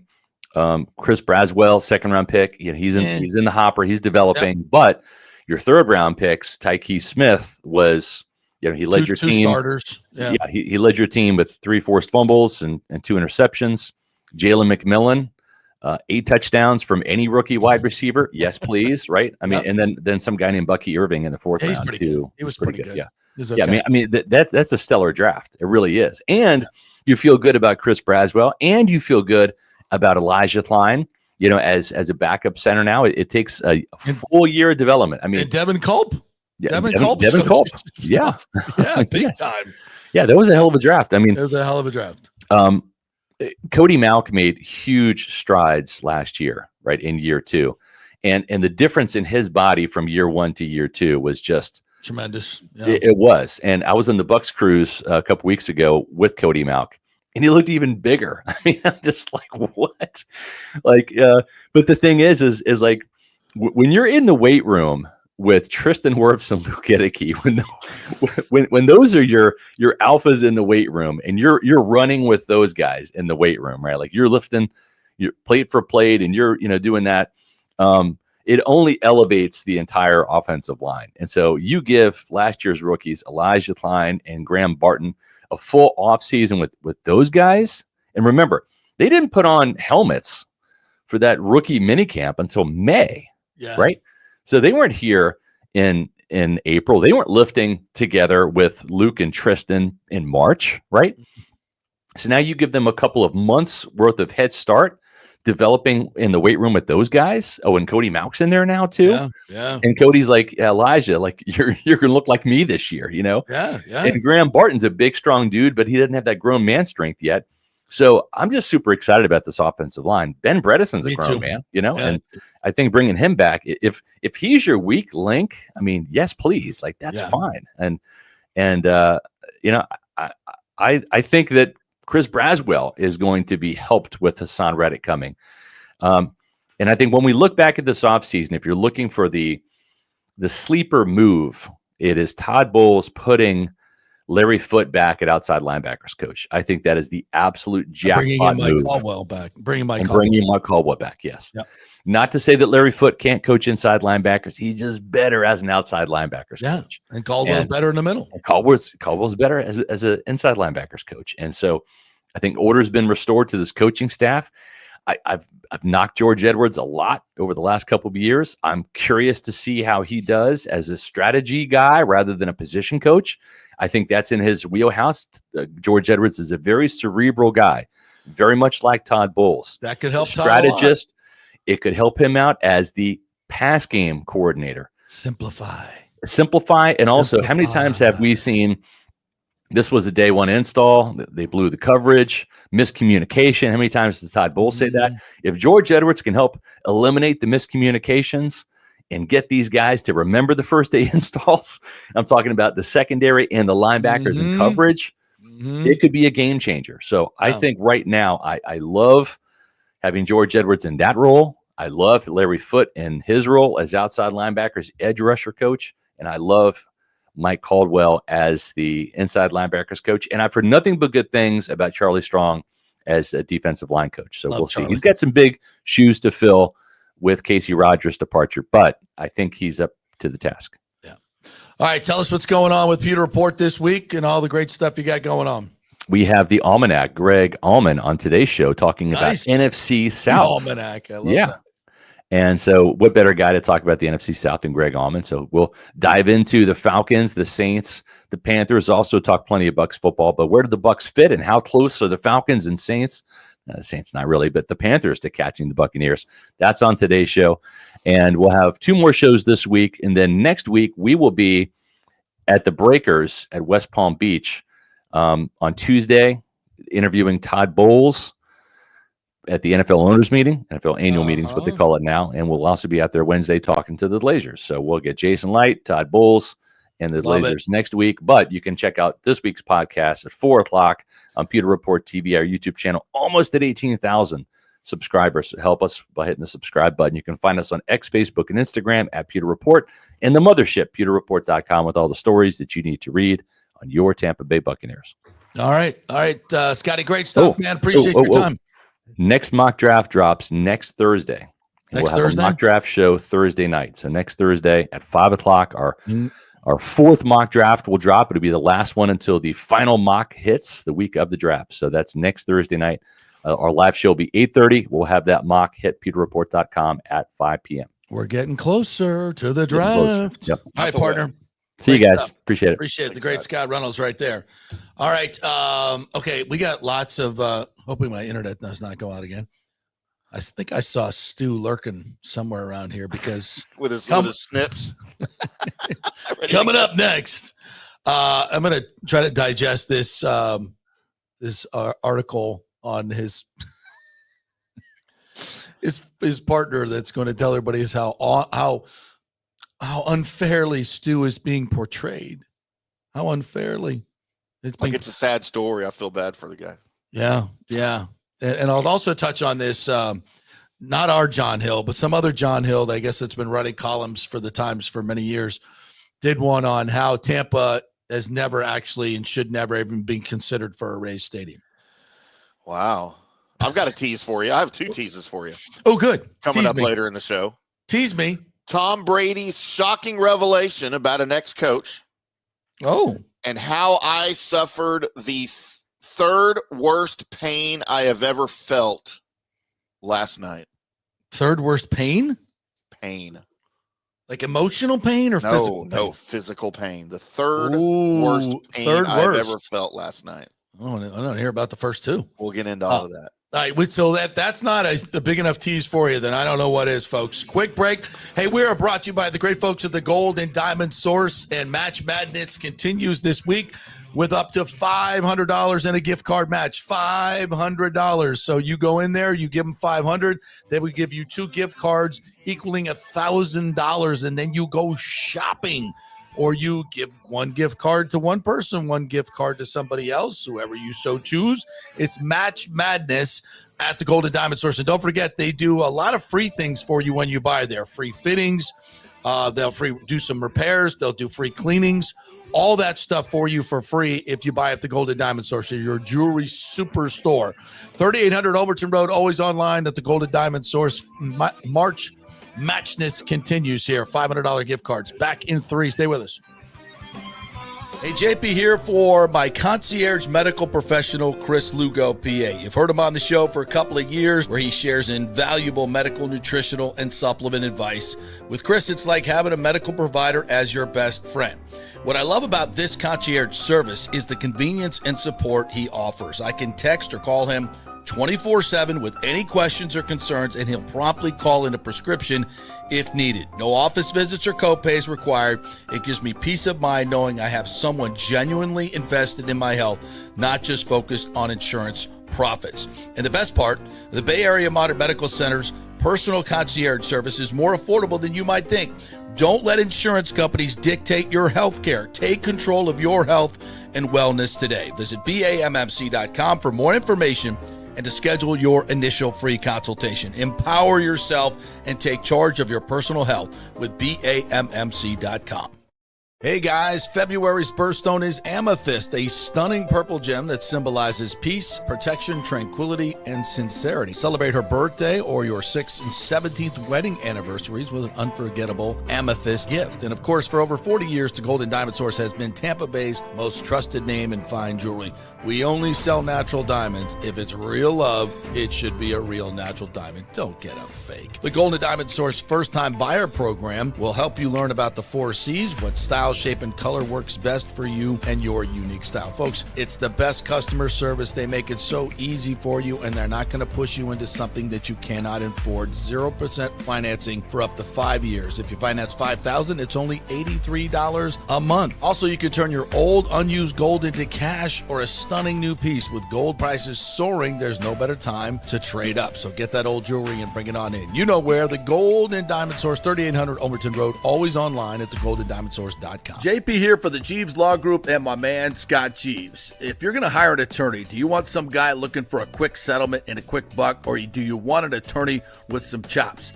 Scott is a board-certified civil trial lawyer and a certified circuit court mediator. Been practicing in the Tampa Bay area for over 30 years. He is a peer-reviewed AV preeminent-rated civil trial lawyer. They just don't hand out those classifications. He's been the lead class action counsel on many complex consumer protection cases and has handled hundreds of serious personal injury cases. He's dedicated his career to protecting injured victims and is committed to vigorously representing you.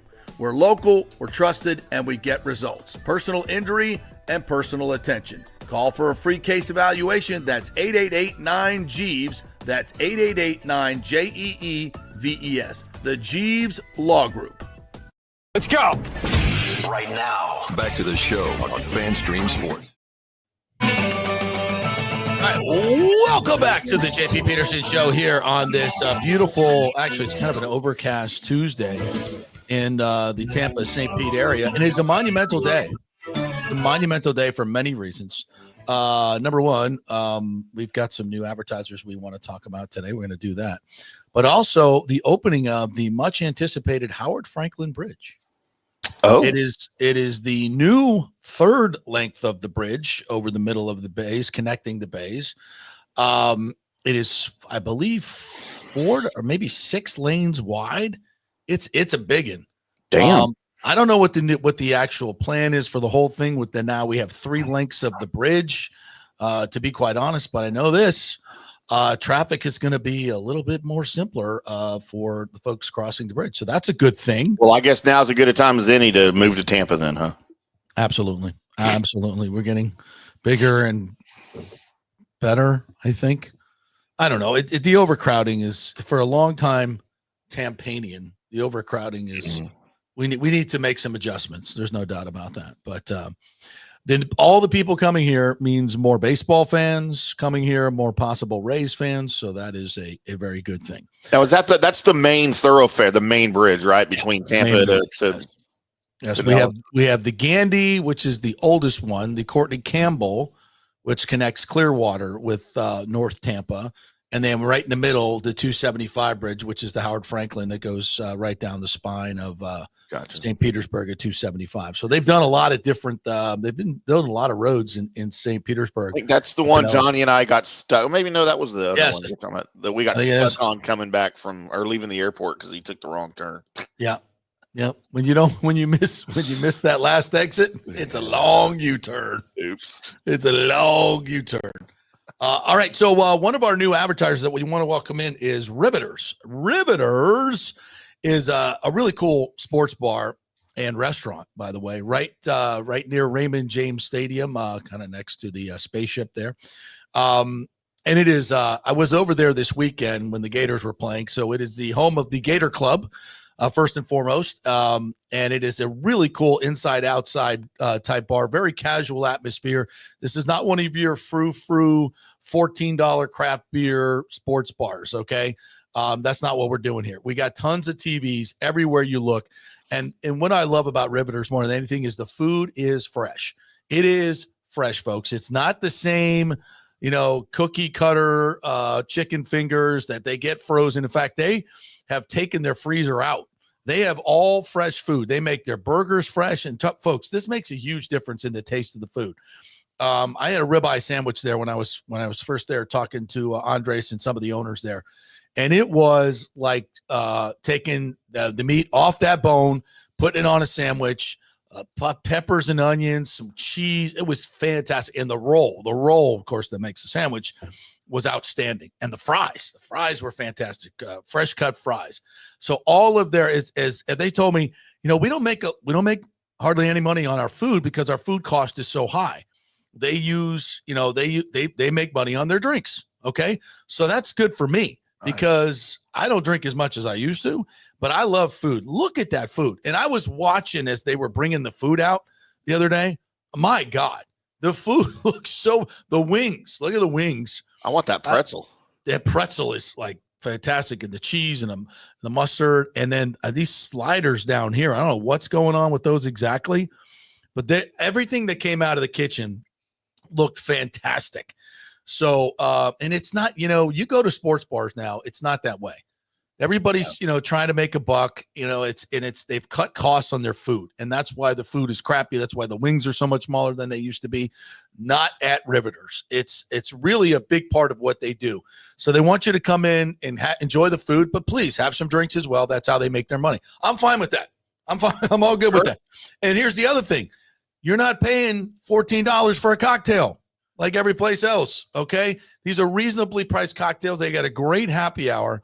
I couldn't be more excited about this new venture with Riveters. They're great people to work with, locally owned and operated. Great folks. Met some of the great bartenders they have there, Tara and Andres and Maha, I believe the one young lady's name was, and they're just super nice people. Great service, by the way. Here's something else I noticed. When you sit at the bar, somebody comes to you within seconds, which is my big pet peeve of mine now. Yep. There's people that serve behind bars now evidently just feel like they shouldn't be serving, so they're going to take their time to get over there. It's not how they do it at Riveters. This is old school, great sports bar stuff. The food is fantastic. The drinks are great. Everything is reasonably priced. It's a great location right near Ray J. So if you're going to a Rays game, that's where you go eat before the game. That's where you go eat before the game. Go to Riveters, and I want to get your feedback on the food, the drinks, everything. I love the place. It's my kind of place, and I think you guys will love it as well. It's riveterstampa.com. It's right there on the right side as you're coming up north, heading towards Ray J or Steinbrenner. Dadgummit, we're going to have outdoor baseball right there on Dale Mabry. Great is that? They're changing over the signage, so people are going by, taking pictures, and it's going to be fantastic, man. I cannot wait to get in there. Opening day coming up Friday. I'm not sure. I think I heard there was 100 tickets left, even at $300 a piece. So it's going to be a great, great opening day. So we're looking forward, and welcome aboard, Riveters. We're going to be telling you more and more specifics about that place. So very excited. We'll be doing some live remotes there too. They got a really cool stage to do live remotes, and we're going to have a lot of fun with it. So we can see you folks. You guys can come out and visit us. Hopefully Timmy will come into town. Absolutely. For some baseball games, and Timmy and Johnny will come in town, and we'll do a bunch of shows from there. Sound like fun? That'd be amazing. Yeah, that'd be awesome. Yeah. All right. Hungry, so let's should we get the comments first? Sure. Let's get the comments before we get to the stewage. Stewage. Rhymes with it rhymes with sewage. Isn't that interesting? John Hill, good morning to you. Said JP's stepson was correct. Magic beat the Lakers. LeBron was minus 17. No Bronny. Yeah, I don't think Bronny played. He's not. Is he on the roster? Yeah. I thought he was playing G League. He was. They called him up. Oh God. Look, and I don't blame Bronny. I don't blame Bronny for any of this fiasco. It's not his fault. No. Daniel Rivera said, did you see those whopper from the Times this morning from a member of ownership group, Randy Frankel? Stu couldn't be a more straightforward guy that just always wants to do the right thing. Dude, I'm going through the quotes in this, and I'm just there are two pieces in the Times this week that are just complete idiocy. Wow. And I'm not, there are some great people that work at the Times, but I'm not talking. Look, what are we doing here? What are we doing? I guess we want to get all, Randy, he has an opinion and he wants it out there. We'll get to some of these questions. Is this a writer whose contract is up and he's trying to keep his job? No, it's Mark Topkin. Oh, okay. Get well, Mark, by the way. He has a broken kneecap. That's God. Get well, Mark. So I guess Randy must have called him at home while he was convalescing and said, can you do this story? I really want to talk about my good friend Stu.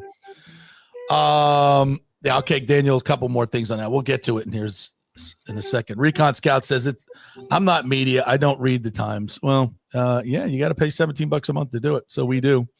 So we'll do it for you. We'll pay it. Thomas Katz says, just ignore Heavy Tim. It's nonsense from Bangladesh. What is that? I don't know what that means, but thank you, Thomas. I have no idea. Frankel also said that the team is not actively for sale. He didn't rule out the possibility of a real buyer surfaces. I mean, it's just such silliness. John Hill says, vote on Tropicana Field roof repair delayed till April 3rd. Yeah, we talked about this a little bit yesterday. And Colleen Wright did a nice piece in the Times on this, very informational. So there's a lot of numbers to go through. I'm going to try to get Richie Floyd on the show tomorrow with St. Pete City Council. He's very much against repairing Tropicana Field. I don't get it. Evidently, they say they can have it. This group says that built the roof that they can have it done by December. The cost is going to be $50 million. They're not sure if they're going to be able to get FEMA money. They have to draw from all other monies and insurances that they got from the hurricane. They're still, and as Richie Floyd said, it's like, I mean, we're sitting here, all of these 20,000, 22,000 homes, I think it was, that were damaged in the hurricane, severely damaged. All these people are getting rejection letters or pennies from FEMA, and yet we're going to spend $60 to $100 million to rehabilitate Tropicana Field with an owner that we don't want to work with, an ownership group that we don't want to work with, who has lied to us every step of the way, spent 3 years leading us along, and then just absolutely drop the ball at the end. I mean, what kind of relationship do you have with this ownership group? And now you're going to spend 50, 60, $100 million. And then they're going to move over and play again after what's going to be a glorious season at Steinbrenner Field.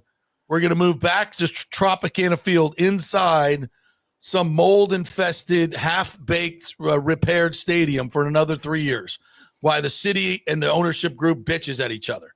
I mean, what sense? What sense does this even make? And I know contractually they have to, but can we just not have some sanity to this? And one of my questions is, like, how much so you're going to put $100 million. You show me the return on investment on that money. Are you going, because the people that go to the Trop do not, the numbers are 1% to 2% of the people that visit Pinellas County in St. Pete a year from outside, where they're coming in and spending money on food and beverage, not the people coming over the bridge that just spend money at the Trop, and that money goes directly to the Rays. There's no city or county money, maybe a little sales tax money, but nothing that's going to approach $100 million return on investment. Not to mention all the other maintenance, not to mention the $7 million you got to spend to insure the roof. Yep. I mean, it's ridiculous. And again, where's the return on investment? I mean, they're not that 1% to 2% of the people that come to Pinellas County come for baseball. That's it. 98% come for the beaches and everything else. That's where you should be spending your tourist dollars, not on baseball that's not bringing people in. It's mind-blowing. And I think Richie Floyd of the St. Pete Council is the only one who seems to have some sanity to this whole process. So we'll see. They backed up the vote till April 3rd, which obviously is after the deadline, which I think has a lot more meaning than we all understand what's going on behind the scenes. I think they're trying to reach a settlement with the Rays is what I'm trying to do. And shocking development, it's not easy reaching a settlement with Stu Sternberg when it comes to money. Shocking development. All right, what else do we got here?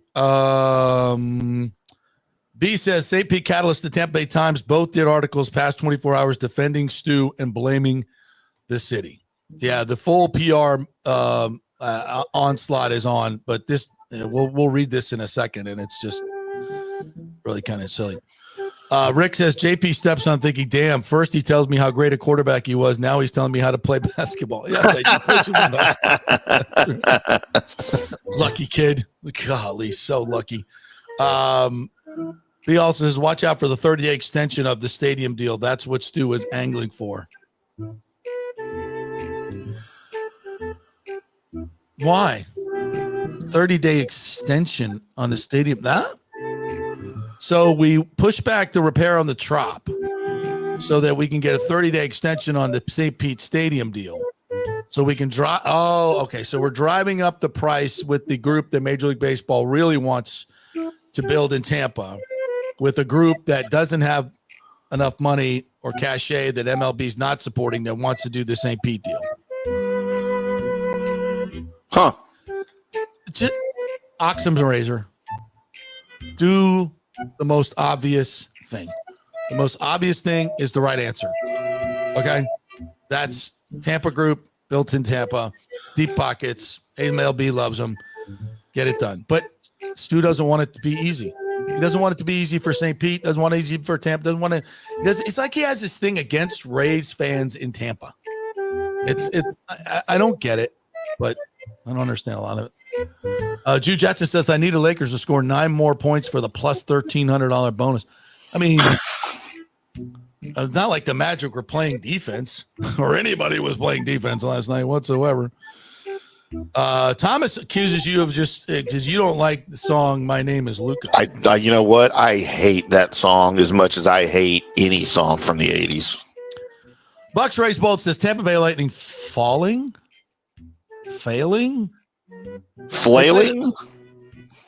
They play the Penguins tonight. We're going to get into this here in the second hour. They play the Penguins tonight, who are pretty much out of it. Although they lost 4-3 in a shootout to Florida the other day. And we've beaten the Pens twice this year in Pittsburgh. So this is a get right game for the Lightning. And I'd like to see them go out and play like they did against the Dallas Stars the other night. Lock it down.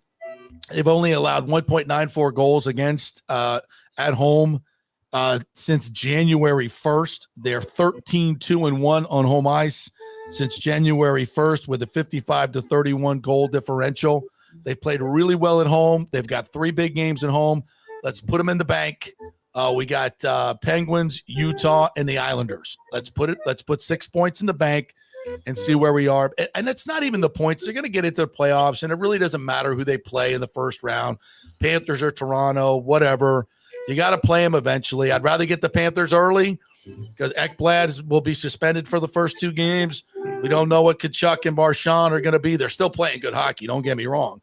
It ain't going to be easy, but I think it's easier without those guys being, melded in for a few games. So whatever. Get right. Get back to the way you played in February, which is consistently good defensively, opportunistic on offense, take the risk out of your game, and get back to that. That's what I'm looking for tonight. Join me at Emily Arena. When you pay no names $30 million a year, they get lazy. NBA problems. Yeah. That league is the structure of that league is effed up, man. It just is. The pay structure, the fact that they just don't play all the time. I was shocked that Luka and LeBron both played last night, to be quite honest. Yeah. But it is, getting to that point of the season where games actually matter in the standings. So I don't know. Lonnie Wilkins says when we were talking about the new USF head coach having a super hot wife, like in Moneyball, he's got an ugly girlfriend. He lacks confidence. That was a quote. That's a great movie. That's not even a great sports movie. That's just a great movie. Like I enjoyed that movie, and my wife at the time watched it. She knew nothing about baseball, but she liked the movie. So of course, because Brad Pitt was in it. Yeah, I kind of like Brad Pitt. I do too. I don't know what I think he's a really good actor. I do too. Early in his career, I think he was maybe a little bit not so good and got a bad rap. But I enjoy almost every Brad Pitt movie I watch. I think he's great. I think he's fantastic. B says maybe Mrs. Hodgkins can use a burger. I like her just the way she is. I do too. What are you talking about? Now, I'm okay with a little extra, but what she's got going on is fine with me. Yeah. I'm not saying I wouldn't share a burger with her. Hey, now she's taken. What are we doing here? We're trying to get the coach on the show. They're already hitting on his wife. Sir, they are not married. She's got a ring on. Are they married? No, but then she's not taken. No, we can't get him on the show because you're going to hit on his wife the whole time. Be asking questions about his wife. Wife. He's not taken either. Like one of my old partners made it very uncomfortable talking about women on the show. Nathan Elliott says the Bucs should get one. They talk about defensive tackles. Hall on the bubble. Villa turns 30. Gaines is not scary. Cansey gets hurt. Well, the instigator Golston may not return. Get a young guy. I agree, Nathan. I think you're spot on.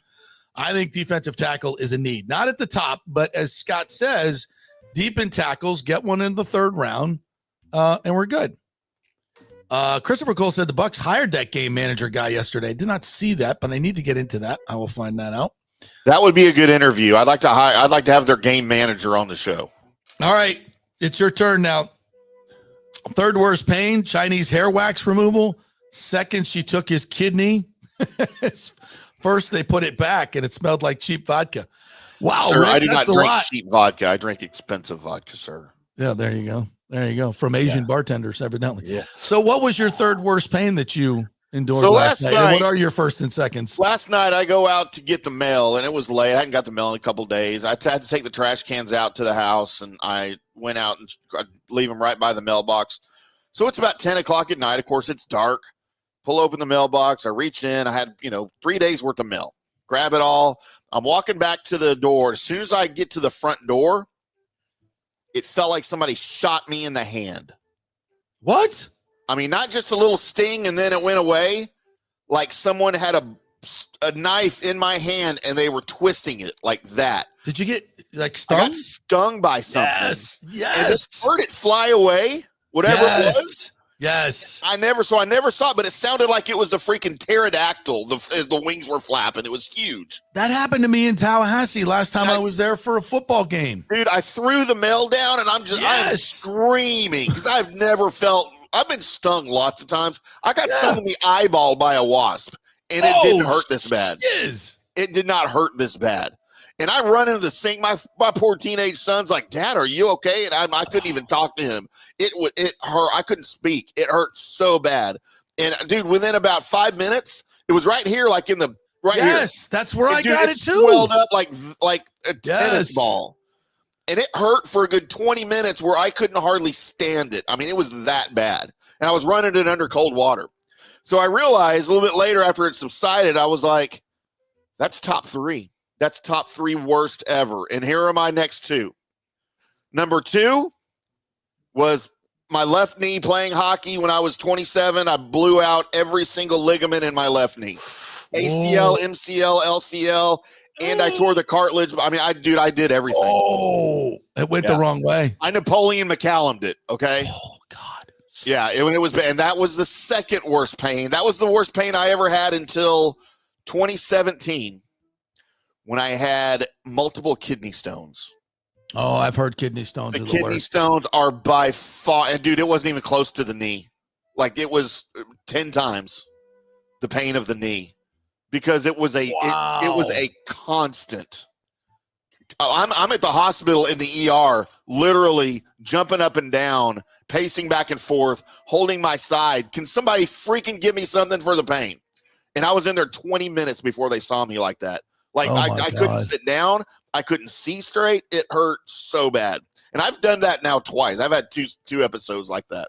Ooh. And the worst thing is when they do the sonogram, when they're looking at what I have in my kidneys, when they tell you, so I had to have them I had 2 surgically removed. All right. That's how bad they were. I couldn't pass them. They were too big. Then they tell you, by the way, you've got 3 on your right side that we're going to have to go and get at some point. And I'm like, what do you mean? Well, they're in there, but they're not at a spot yet in your kidney where they're painful. But when they move and when they get there, you'll know it, and you're going to come back and see us. We'll have to surgically remove those 2. And I'm like, what do you mean, if or when? They're like, oh no, when? So you had to go get those removed too?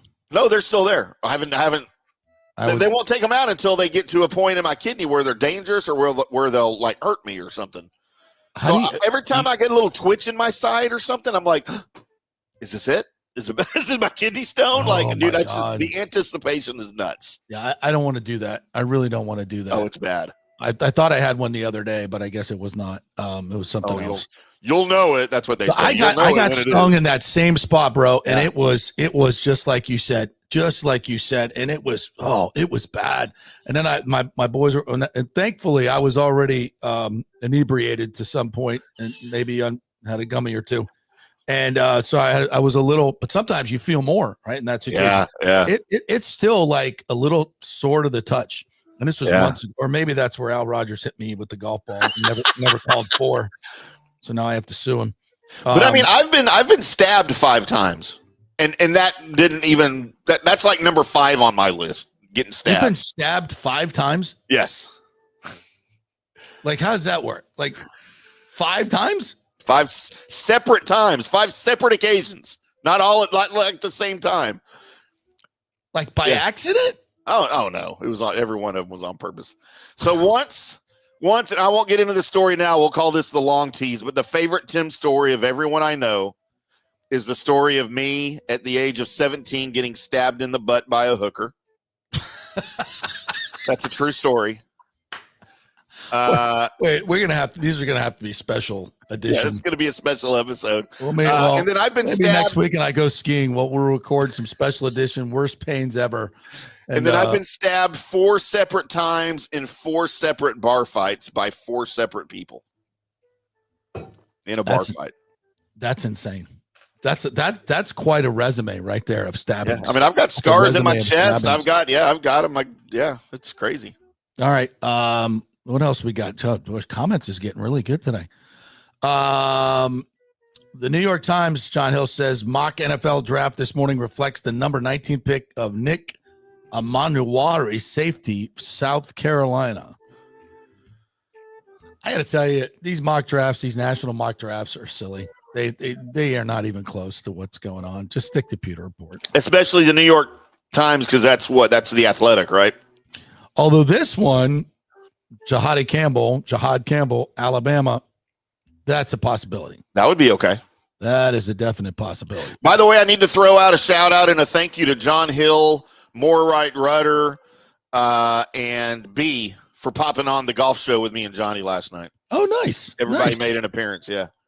Reese, the president of the African American Heritage Association, blames Trump for the stadium. Really, Thomas? Please explain that one. Trump. Wow. Man, TDS is real. It is real. Daniel Rivera says, MLB, you have to believe wants this done ASAP. My guess by All-Star break, no later than Labor Day. Yeah, but Daniel, I know you're very hopeful, but I'm telling you, when Stu is involved, crazy things happen. It's just not easy as it should be. If Major League Baseball had that much power, I think it'd be done already.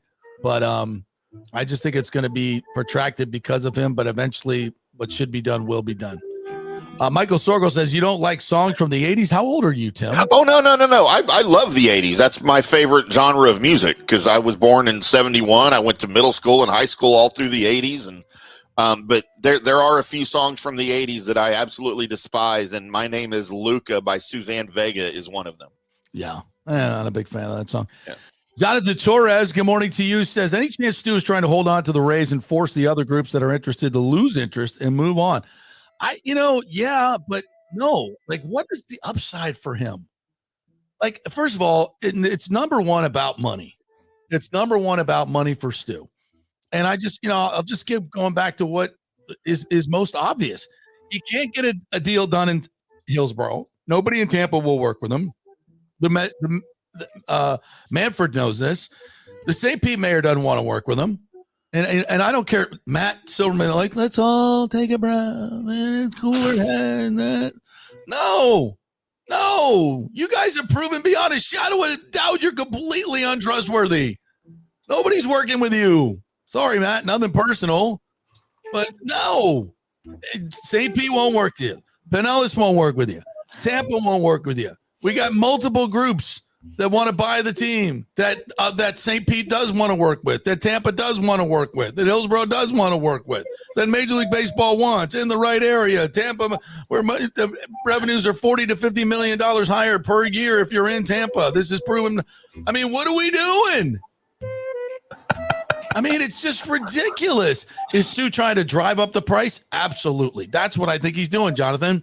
He's trying to drive up the price by making Major League Baseball think, there could be something in St. Pete. I want 2.2. If you give me the 2.2, then we'll go ahead and make the deal and all these shenanigans will be over.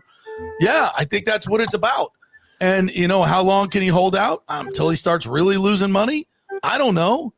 But what kind of pressure can be brought to bear? Lots of different pressure by Major League Baseball. Stuff they can talk about and a lot of stuff they can't talk about.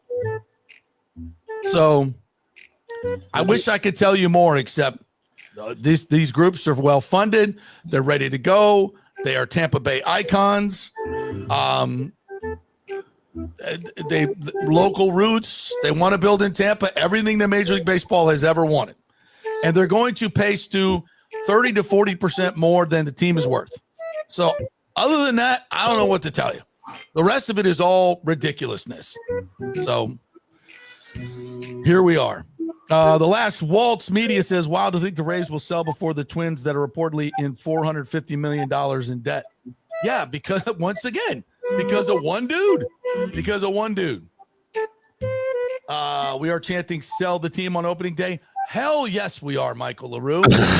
Good morning to you. Hell yes. Bring your signs. I don't know if they'll let you in with them. Are they still, who's working this game? Is it the Rays basically will be running the stadium, so they probably won't let you in with signs like that. So bring your marker and a blank piece of paper and make them when you get in there. They still won't let you in the AAC at Mavs games with any T-shirts or signs or anything that says anything about Nico Harrison or Luca. Okay, B says Manfred kind of works for Stu and all the owners. Tricky, but forcing a sale very tough. Takes forever. Well, it happened with Namoli, but it took a long time. Yeah, you're right. It did take a long time. But yes, he works for Stu. He works for the owners. And the owners have figured pay it us. out. The owners have figured it out that Sue's been screwing them forever and keep telling them that it's Hillsboro's fault, it's St. Pete's fault, it's everybody else's fault but his that he can't get a stadium. And now they're like, wait a minute, you've been playing us. You could have got a stadium done in 2018 and we wouldn't have been giving you all these revenue sharing checks. Like Chris $60 million Latvilla a says, year. he's 0-4 in stadium deals in Tampa. That's right. That's right. we need to just have a Chris Latvilla segment, bro. Where you know the mean tweets from Chris today are. I mean, and he has to read them himself. Yeah, we got to get. We'll do that the next time he comes on. All right, let's take another break. Quick break. When we come back, I promise you, I'm going to get to this article. I just want to get all you in because you guys are my peeps over here. I love your comments. You really make the show better. We respect our people that participate, so we always want to get all your stuff in as much as we can. But when we come back, I'll get to this article that is just complete silliness, and I think maybe some other things we got to get to as well. But back in 3. Stay with us. Terrible tease. Thank you. Hurricane Helene put a hurting on Tampa Bay, and for many of you, the rebuild will be a long process. You must beware of unscrupulous contractors offering up quick fixes for incredible prices. It's a scam. So go with long-standing, reputable companies like Third Generation Plumbing and AC. My friend John Rodriguez has been serving Tampa Bay since 1995 with hundreds of 5-star reviews. If you need a new AC system or any home repairs from Helene, they will work with insurance companies to get you taken care of quickly, expertly installed, of course, and a 1-year maintenance plan and 10-year warranty included on all AC units. 0% financing for 60 months. Contact them at thirdgenerationplumbing.com or 813-961-8024. That's 813-961-8024, thirdgenerationplumbing.com. So many of our Tampa Bay neighbors are finding out the hard way from Hurricane Helene that homeowners insurance does not cover flood damage. You must have flood insurance. It's a separate policy.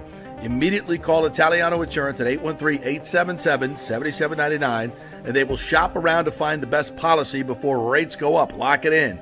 Over 60% are underinsured in Florida, or you're not getting your discounts that you're entitled to. So do an insurance checkup at Italiano, and they could save you thousands of dollars. Italiano will make sure you're with a highly rated insurer, so there are no surprises in your time of need. Our hearts go out to all our neighbors devastated by Helene. These are the times we're proud to protect all the pieces of your life. Italiano Insurance, 813-877-7799. Ciao, Paolo Tini here, owner of Caffè Paradiso, voted number 3 People's Choice Award on Open Table. I want to thank all our loyal family of customers that have been enjoying our great traditional Italian dishes we make from scratch every day. It's a great family story we're proud of. Our family moved from Rimini, Italy in 1984. My dad, Caesar, started Donatello, and that's where I got the start in the restaurant business. I started Caffè Paradiso on South McDill in 1995, and we've been there ever since. From our traditional ossobuco, a veal slow roast for 4 hours, to our daily fresh catch, the Gruppo Paradiso, with a piccata sauce and lobster claw meat, homemade pasta like lasagna, farfalle salchicha, which is a bow tie pasta homemade with fresh sausage. Hold on a minute, JP's favorite. I love it. So come and have a glass of wine with me on South McDill. Get a reservation on Open Table and see all our 5-star reviews. Ciao, see you soon at Paradiso. Let's go. Right now, back to the show on FanStream Sports. All right, welcome back to the JP Peterson Show, brought to you by the great folks at Third Generation Plumbing and AC. Get that tune-up that, summer's coming, the hot weather. You're definitely going to want your AC working well. And, if you're right on the brink of something bad happening, they can come in there, do a little service, get you the Freon and make everything sure, and then they'll say, oh, you know what, you may be in for you may need a new unit or something else you may need to avert disaster. So at least you know where you stand. And the great thing about Third Generation Plumbing is John Rodriguez, the owner, they've been around for 3 generations since 1995. Go read all their 5-star Google reviews. They're honest folks that give you an honest day's work. That's all you want. They're not going to overcharge you, not going to tell you something you don't need, which is what a lot of these AC techs do, because they get a commission on what they sell. They don't do that at Third Generation Plumbing. That's not how they work.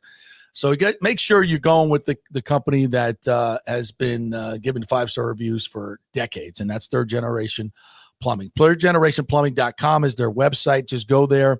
You can email them, get your service, all that stuff, and please tell them JP sent you. All right.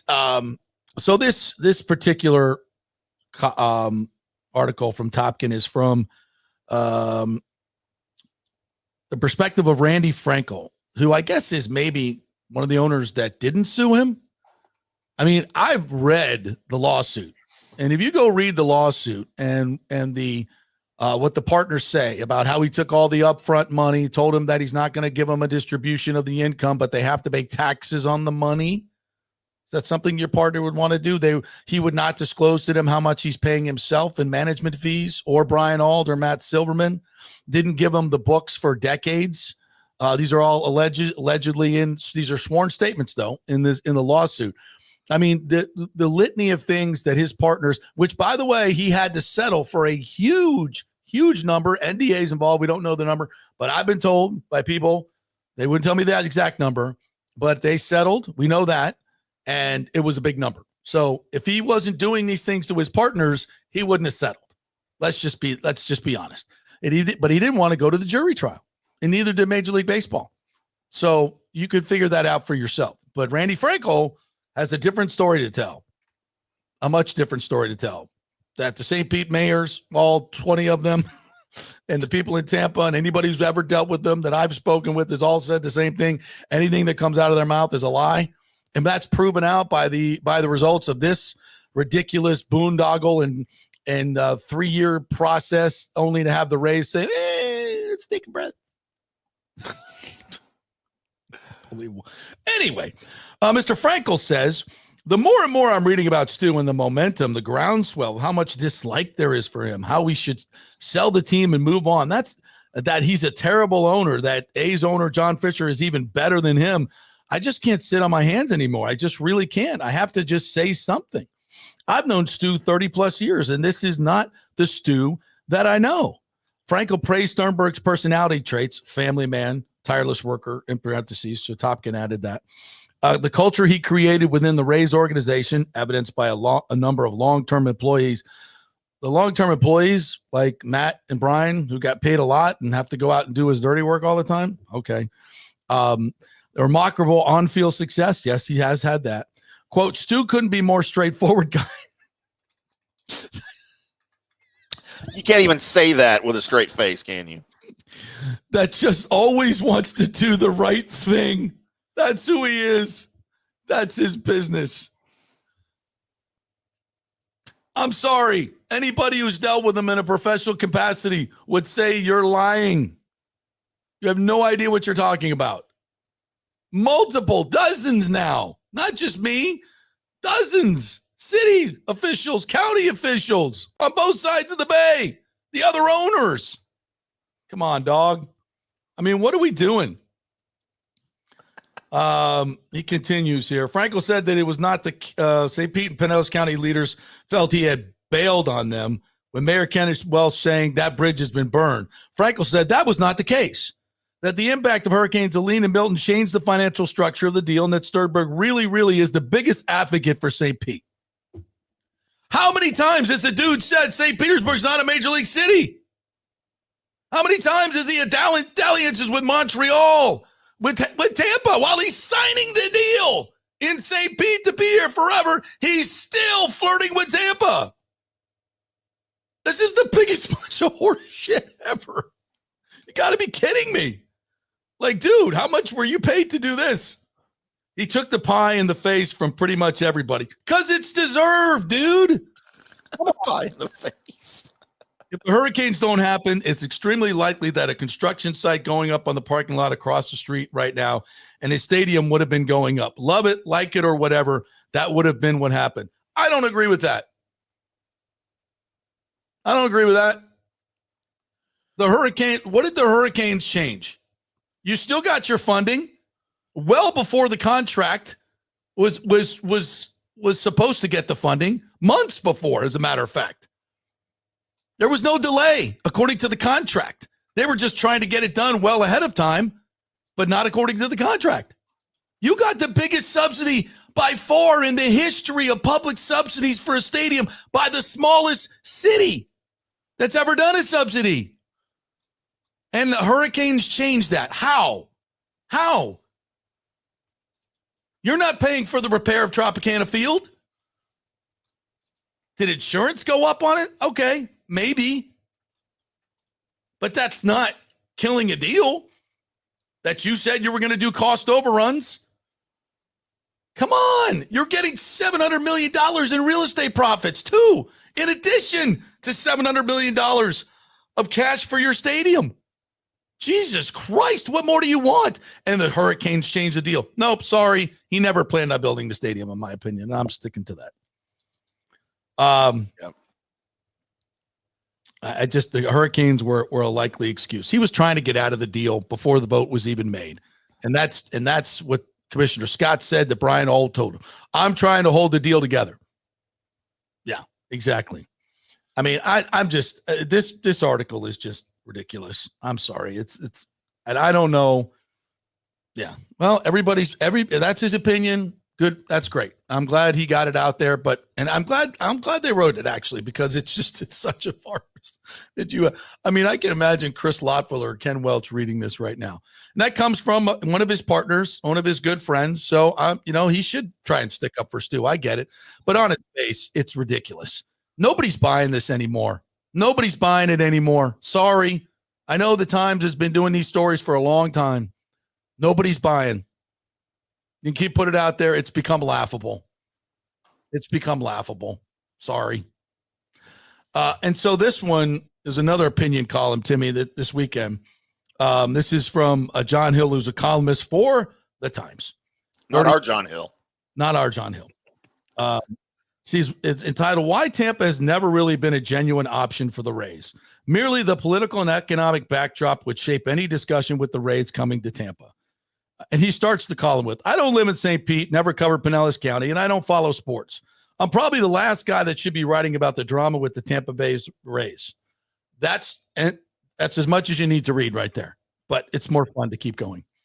But I've lived in Tampa and long enough to realize why a stadium never seemed a genuine option. Tampa might be a bigger market for a stadium, but we never had the money, the land, or the votes. Otherwise, the idea is golden. That's just not true. First of all, they've never taken the vote. Because the Rays announced this, blah, blah, blah, blah, blah, blah, blah, blah. Baseball's not my thing. Well, clearly. But I supported the stadium deal largely for its promise to transform a huge chunk of St. Pete's urban's core. And I always thought the chatter about Tampa was a distraction. It made business sense to explore any site across the region, but the Tampa flirtation oversold what Hillsborough had to offer and needlessly tested the Rays' relationship in Pinellas. More important, the focus on Tampa ignored some basic facts and history that made the numbers even harder to crunch. Here are 3 examples. No team to keep. The whole pitch about keeping the Rays really never landed at Tampa because Tampa never had the Rays to begin with. The Rays are part of Tampa Bay, bro. It's not Tampa and St. Pete. It's not. It's a regional team. And it's not just here. Minnesota has 2 cities. It's a regional team. That's why it's called Tampa Bay and not. The New York Yankees. Every team is not sold to the city limits of one city. It's about a region. Hell, the Rockies are multi-state region. So the idea that it's not Tampa's team, it's just stupid on its face. It's provincial and dumb. It's a region that supports a team. Just asinine. Other civic priorities. The Rays supporters identified several potential stadium sites in Tampa. I don't think this is really pertinent. And this one is the best of all. The Bucs hangover. It's hard to overstate how bad a taste the 1996 deal to build a new football stadium for the Buccaneers left on Hillsborough taxpayers. Opened in 1998, the stadium, which cost $168 million to construct, was built entirely with public money funded by a half-cent sales tax in Hillsborough. That deal had such a poisonous legacy that last year, 3 decades after voters first approved the tax, the county expressly avoided including the word stadium in a referendum to renew the levy, which passed, by the way. The Bucs, and everybody knew it was also about keeping the Bucs and building and maybe doing something for the Rays when they passed it, by the way, in my opinion. The Bucs deal would cloud any effort to commit tax money for baseball, complicating an already narrow path to any public-private stadium deal. First of all, you paid $168 million for a stadium, and you've had 3 Super Bowls and national championship games. You kept your pro football team that was going to go to Orlando. You have the ReliaQuest Bowl. USF plays there, multiple concerts. I mean, are you effing kidding me? Are you effing? Listen, I know at the time it was considered kind of a bad deal for taxpayers. And was it a sweetheart deal for the Glazers? Yeah, kind of. Yeah, I get that part of it. But you killing me? Are you kidding me? $168 million investment for all that? That's the greatest public money we've ever spent. By far. By far. To bring this up as a reason why this is poisonous is really, literally, utterly, completely uninformed and ridiculous. Look at what you got for $168 million. Yeah, and I know it was hard at the time to swallow, but this is why you got to have a little bit of vision. Listen, for a dude that supported the biggest boondoggle in public-private history in St. Pete, that was a good deal. But the $168 million we paid for Raymond James, that was just poisonous forever. I mean, think of the idiocy to this. These 2 articles, I don't know what, I mean, I know the Times wants baseball in St. Pete. It was the St. Pete Times. I know they're provincial about that. I get it. But these 2 columns, I mean, these 2 articles, like we're still trying to prop up Stu Sternberg after all the crap that he's done to St. Pete, by the way. Used him like an ATM. Was putting up a playoff banner about Montreal. And you want to write these articles that put him up as like some wonderful philanthropic owner like Jeff Vinnick. Are you out of your mind? And again, this is not personal. I'm just talking about the way he's run the team. But this PR campaign is ludicrous at this point. What are we doing? I know you don't want the stadium in St. Pete, but that, I mean, in Tampa. But none of this stuff makes any sense. Like for a mindless person that doesn't know what's really going on when they've been, and the Times is putting out these false narratives for so long. Oh, the Rays don't have any money because nobody goes to the game. $60 million in revenue sharing, $100 million in general, whatever it is they get in that money because it's all kept secret. The dude's been printing money forever. And it just makes me crazy because it's about Tampa Bay. It's about baseball thriving here. And he's kept that from happening. Yes, he's put a winner on the field. Absolutely. But there's so much more to it than that. And they still haven't won a World Series. So until you get there. 0 for 2. 0 for 2 and 0 for 4 in stadiums. It's like your team offense. A lot of 0 for. All right. That's it. I'm done.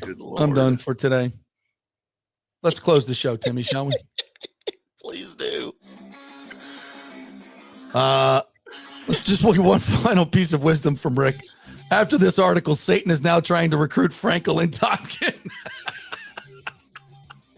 All-star free agent. Satan can't afford Stu or Liam Cohen. Not enough NIL.